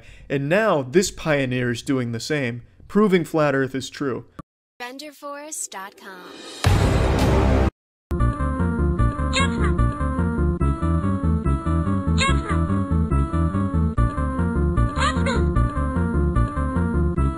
It was actually this video right here that convinced me without a shadow of a doubt that the earth is flat. Now, the symbolism here and the little nuance of the video game he's created might go over your head if you're some primitive round earther, but if you've opened your eyes, if you're a euphoric being like myself, who can see that the world is obviously flat, you would understand what the creator is trying to say here. He's like a fucking Mozart here playing this beautiful symphony of truth with flat earth.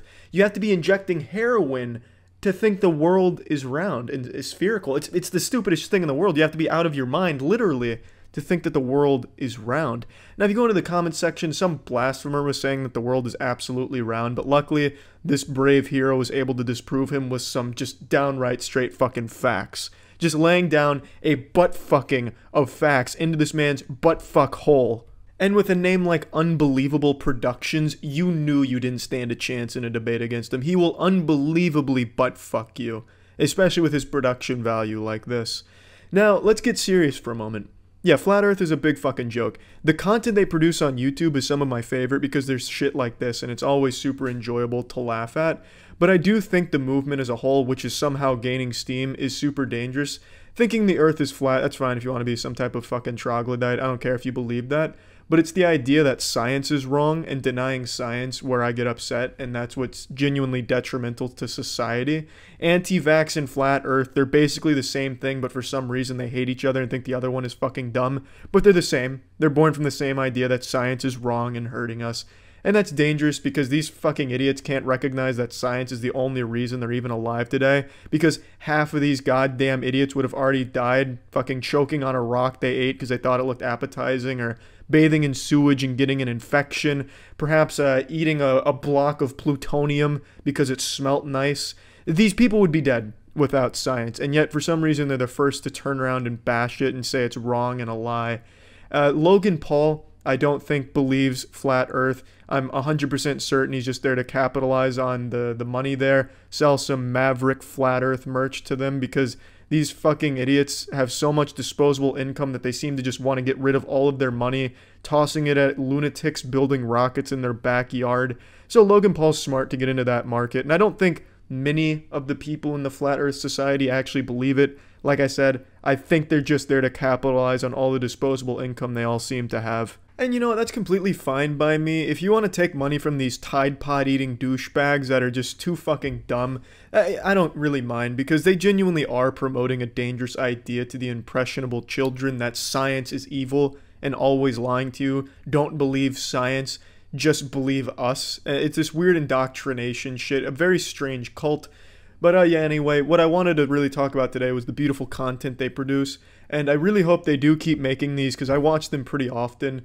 And I wanted to make this today because the big news about Logan Paul being a flat earther and the flat earth movement is really growing again. I'm seeing a lot of posts on Facebook from dumb friends of mine in the past like, here's the truth, removing anyone that doesn't believe, bless up, 100 emoji. Just shit like that. But keep up the great content, flat earthers. It's always nice to laugh at. And good shit. See ya. Have you looked into the Project Bluebeam conspiracy? After the Pentagon, and now it's that mothership, the theorists have gone wild.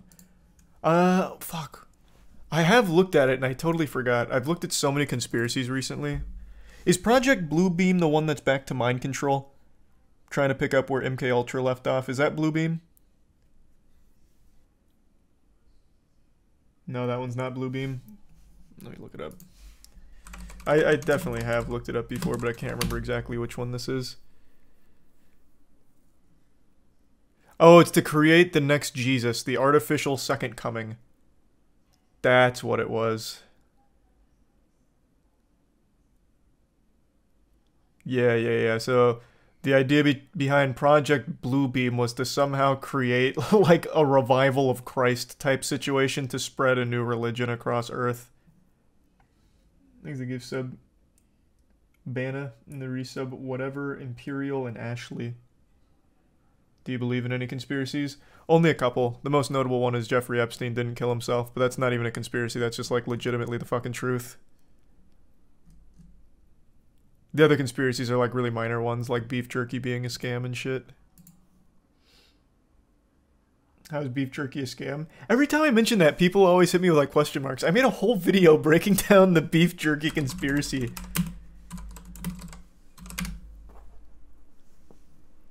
Hey, now this is fucked up. I am not wrong about beef jerky. I made great points. In a nutshell, beef jerky is extremely expensive for actual 2 or 3 tiddlywinks worth of jerky. If you were to make the jerky yourself, you would get more and it would cost less. Buying prepackaged beef jerky from any of the major jerky players is an actual fucking scam. It is overpriced. You get nothing for it. It's a scam. You're being gouged. Thanks, Risa, Boston, and Frosty, and the Prime Infi. They either need to increase the amount of jerky per package or decrease the price. Those are the only 2 options.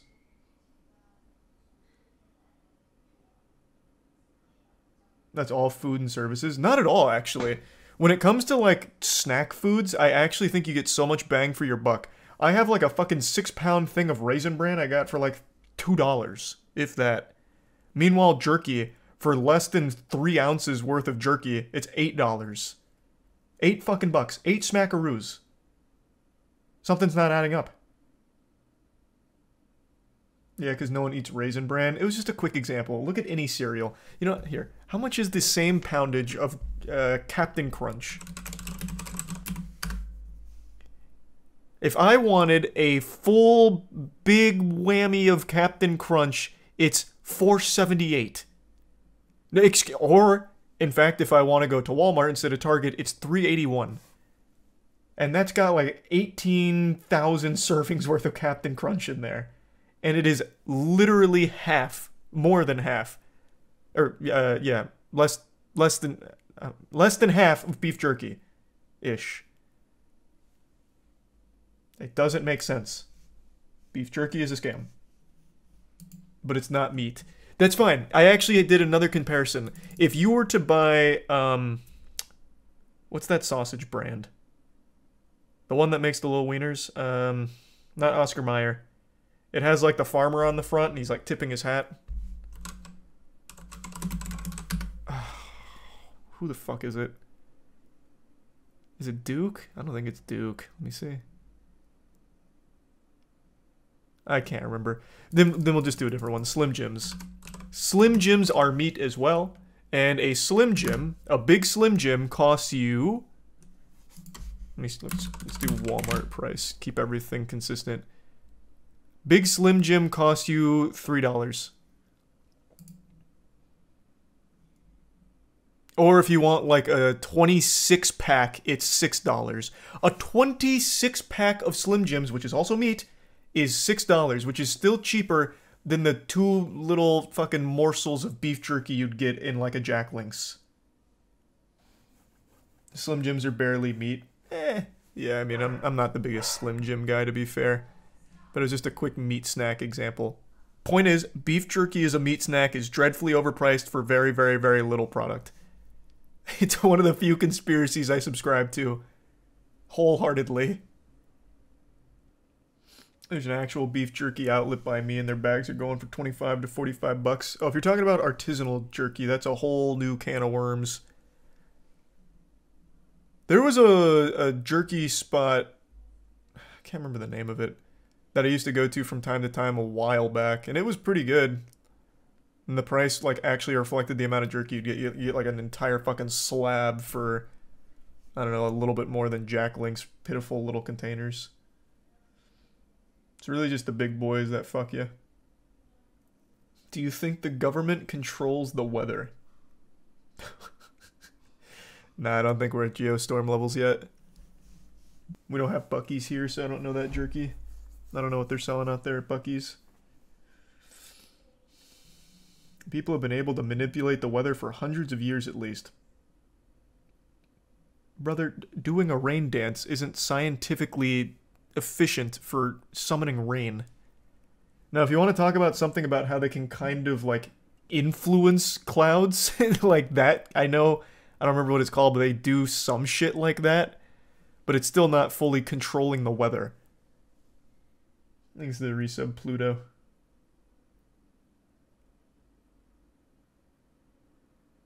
Cloud seeding? Is that what it's called? Is it called cloud seeding? Let me see. That's probably what I'm thinking of. Cloud seeding is a type of weather modification to change the amount or type of precipitation. Yeah, that's what I'm thinking of.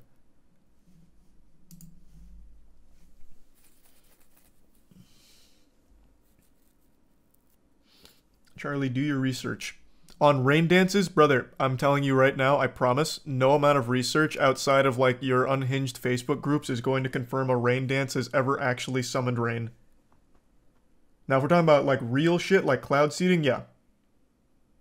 Then, yeah, for sure. But that's still not fully controlling the weather. How do you feel about AI technology? Oh man, I've spent many a stream going over AI tech. I'm sure stream's tired of hearing me talk about AI. I follow everything AI related when it comes to like that technology advancing. That shit's crazy. Thick for sure, Tori. Though I don't consume jerky at all anymore. Because it's a scam.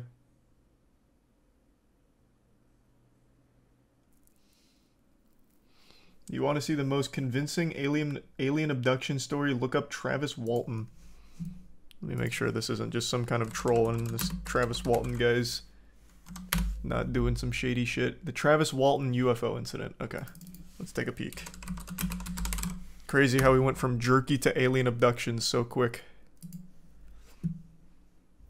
So here he is on Joe Rogan. Where's like a breakdown of his claims? Decoding the Unknown made a whole video on it. Where's the Cliff Notes? Universe, the phenomenon is real. So they came here and took Travis in particular? Why him? What did he have that the rest of us don't?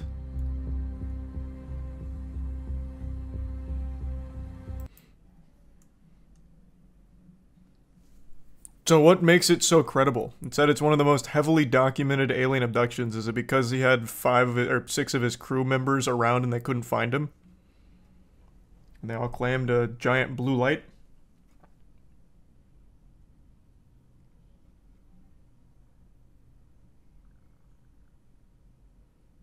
100% a bad drug trip? Well, I haven't heard the whole story yet, but I suppose that could be an option. Watch the Rogan interview. Well, I guess, I imagine the Rogan interview is going to be a lot like his other interviews, just kind of prodding at, like, the current and touching on the past. I was just kind of hoping, like, for a full breakdown with the so-called heavily documented experience. So I would have liked to hear from, like, the witnesses and all that, but I don't feel like watching the entire fucking Discovery Plus thing on it. At least not tonight.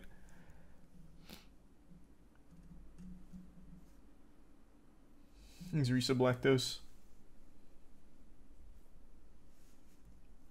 You could just read the wiki. Oh, true, I guess. Let me see. He has his own wiki. The Travis Walton UFO incident.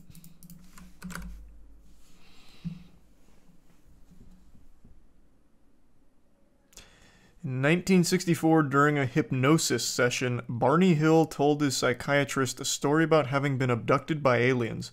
Modern psychiatric consensus is that Hill experienced false memory syndrome, in which therapy methods such as hypnosis lead to confabulations. I haven't heard that word in years. Confabulations. That's such a fucking good word. Thanks to the resub, Jonald and Uwe Bowl. On October 20th, 1975, NBC Network aired The UFO Incident, a made-for-TV movie inspired by The Hills, starring James Earl Jones. The film aired 2 weeks before the Travis Walton UFO incident, which led cognitive psychologist Susan Clancy to argue that this film influenced Travis Walton to present his own alleged abduction story. Walton's account shares commonality with other alien abduction claims that are made after such stories appear in films and on TV. Clancy noted the general rise in alien abduction claims following the showing of The UFO Incident and cites Class's conclusions that after viewing this movie, any person with a little imagination could now become an instant celebrity, concluding that one of those instant celebrities was Travis Walton, which is something we've seen time and time again. So it's certainly plausible. According to Walton and a number of other members from the logging crew, on November 5th, 1975, he was working with a timber stand improvement crew in the Apache Sitgreaves National Forest near Snowflake, Arizona. Snowflake, Arizona, huh? While riding in a truck with 6 of his coworkers, they allegedly encountered a saucer-shaped object hovering over the ground approximately 110 feet away, making a high-pitched buzz. Walton says that after he left the truck and approached the object, a beam of light suddenly appeared from the craft and knocked him unconscious. The other 6 men were frightened and supposedly drove away. Walton says he awoke in a hospital-like room being observed by 3 short, bald creatures. He says that he fought with them until a human wearing a helmet led Walton to another room, where he blacked out as 3 other humans put a clear plastic mask over his face. Walton has said that he remembers nothing else until he found himself walking along a highway 5 days later with a flying saucer departing above him. Thanks to the resub, Dream Me and Bree. Just getting the cliff notes here, I gotta tell you, calling this the most compelling evidence of a real UFO abduction is quite a leap.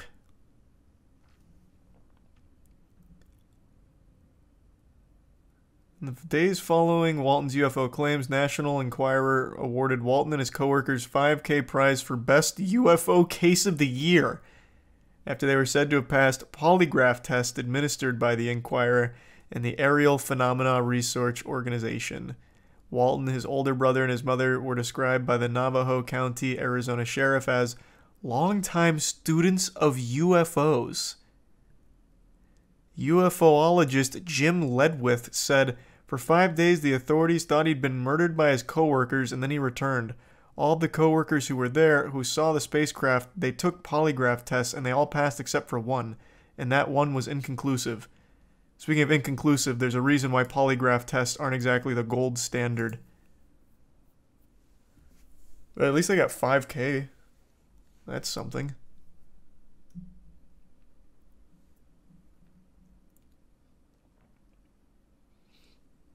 These are some Simplicity and the Prime Goblin and Domino.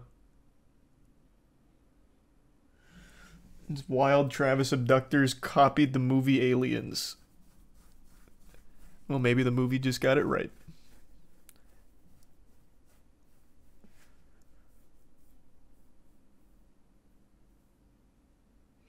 Oh man, he's even getting blasted by UFO researchers. UFO researcher Philip J. Klass agreed Walton's story was a hoax perpetrated for financial gain, identified many discrepancies in the accounts of Walton and his co-workers. After investigating the case, Klass reported that polygraph tests were poorly administered and that Walton had used polygraph countermeasures such as holding his breath, and that Klass uncovered an earlier failed test administered by an examiner who concluded the case involved gross deception. Oof.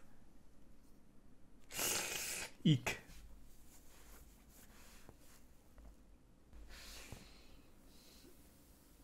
So that's how you pass polygraph test, noted. Well, I mean, there's a couple different ways. I guess holding your breath's one of them. Travis Walton is actually an actor. I couldn't tell you. Maybe he is. No idea. What's up, everybody? It's Critical. I want to talk about something very serious today. In many ways, this will probably be the most serious video I've ever made. It's something very near and dear to my heart. And I'm sure many of you are already familiar with the controversy, the conspiracy, if you will. I know I'm a little tardy to the party on this subject, but it's the Berenstein versus Berenstein Bears.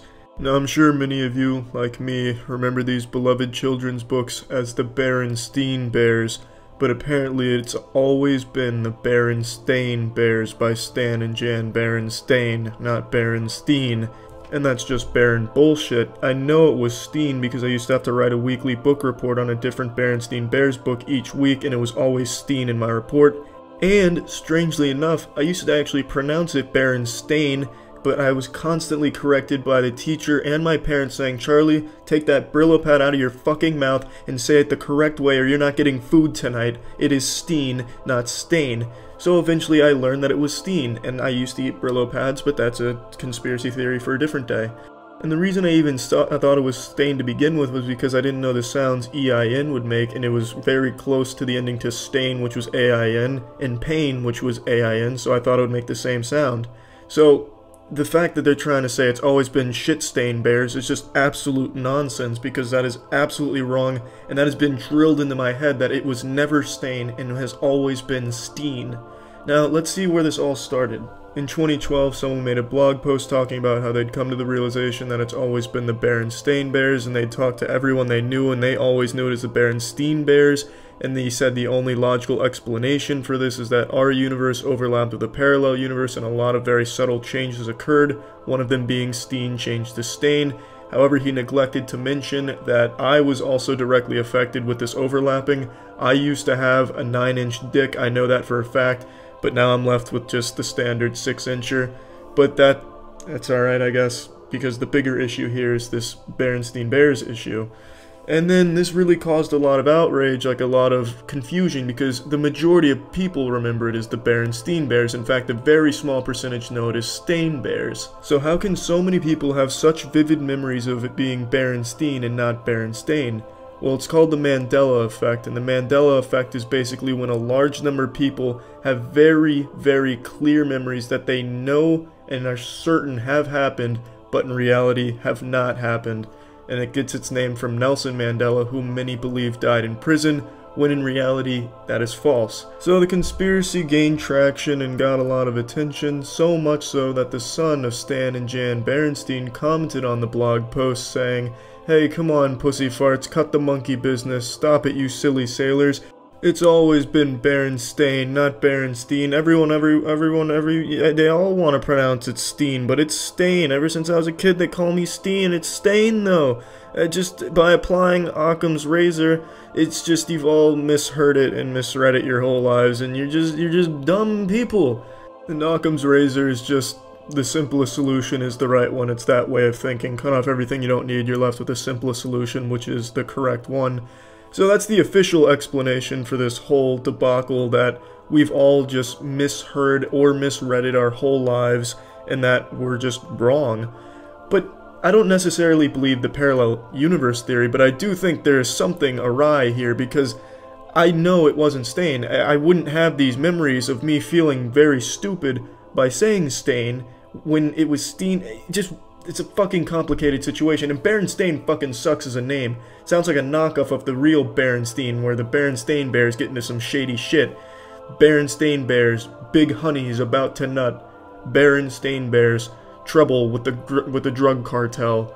Berenstein Bears, forget their condoms. It's just, that doesn't work. Berenstein Bears sounds like the international celebrated treasure that it is. So I decided to do my own research to try and blow this case wide open, to crack this nut. So I went on Wikipedia to see who published the Berenstein Bears when, and then my plan was to go on archive.org and use the Wayback Machine to go to the publishers' websites from back in the 90s and see when it was what it was listed as, whether it was Steen or Stain on their catalogs. But I discovered something very disturbing, something that I'm pretty sure has landed me on a list, and I wouldn't be surprised if book assassins came to my door right now. So it turns out, if you search any of the publishers' websites, any of them, and you go through their catalog, you will not find the Berenstein or Berenstein Bears anywhere on there, which is bizarre considering in the 90s and early 2000s, that's when it was in its prime and really selling like a motherfucker, so it's weird that it wouldn't be on their website. But luckily you can find the Dick King Trivia Contest, which unfortunately I missed the deadline for. Would have really loved to have entered that one.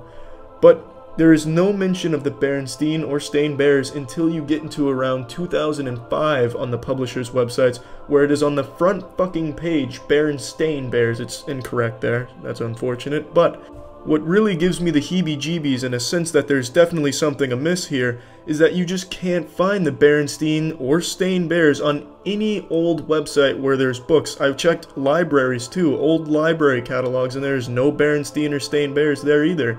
So it's almost as if before the Berenstein Bears switch, whenever that happened, which was around 2005 apparently, they just didn't exist at all. It's just very strange.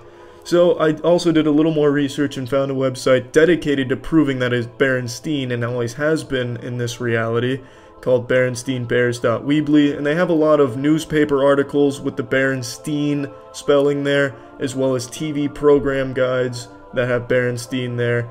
And one that I find pretty interesting is this right here. This is a professional textbook, and it has Berenstein listed multiple times in the index.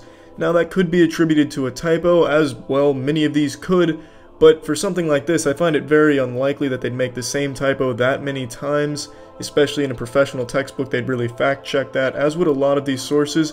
And I decided to go to the Wayback Machine to see if these were photoshopped, and I corroborated the few that I looked at. I didn't want to go through all of them because that's just a fucking extremely tedious task. But I didn't think that was good enough, because you can fake a lot of this shit, and especially the ones where you see the piles of books with Berenstein on them, that could easily be photoshopped. But one piece of evidence that I really find could be the deciding factor in this case is this right here. This clip, this little clipping, this excerpt, where it has Berenstein spelling as well as the book title there. But if you zoom in, you just can't make out if it says Stain or Steen.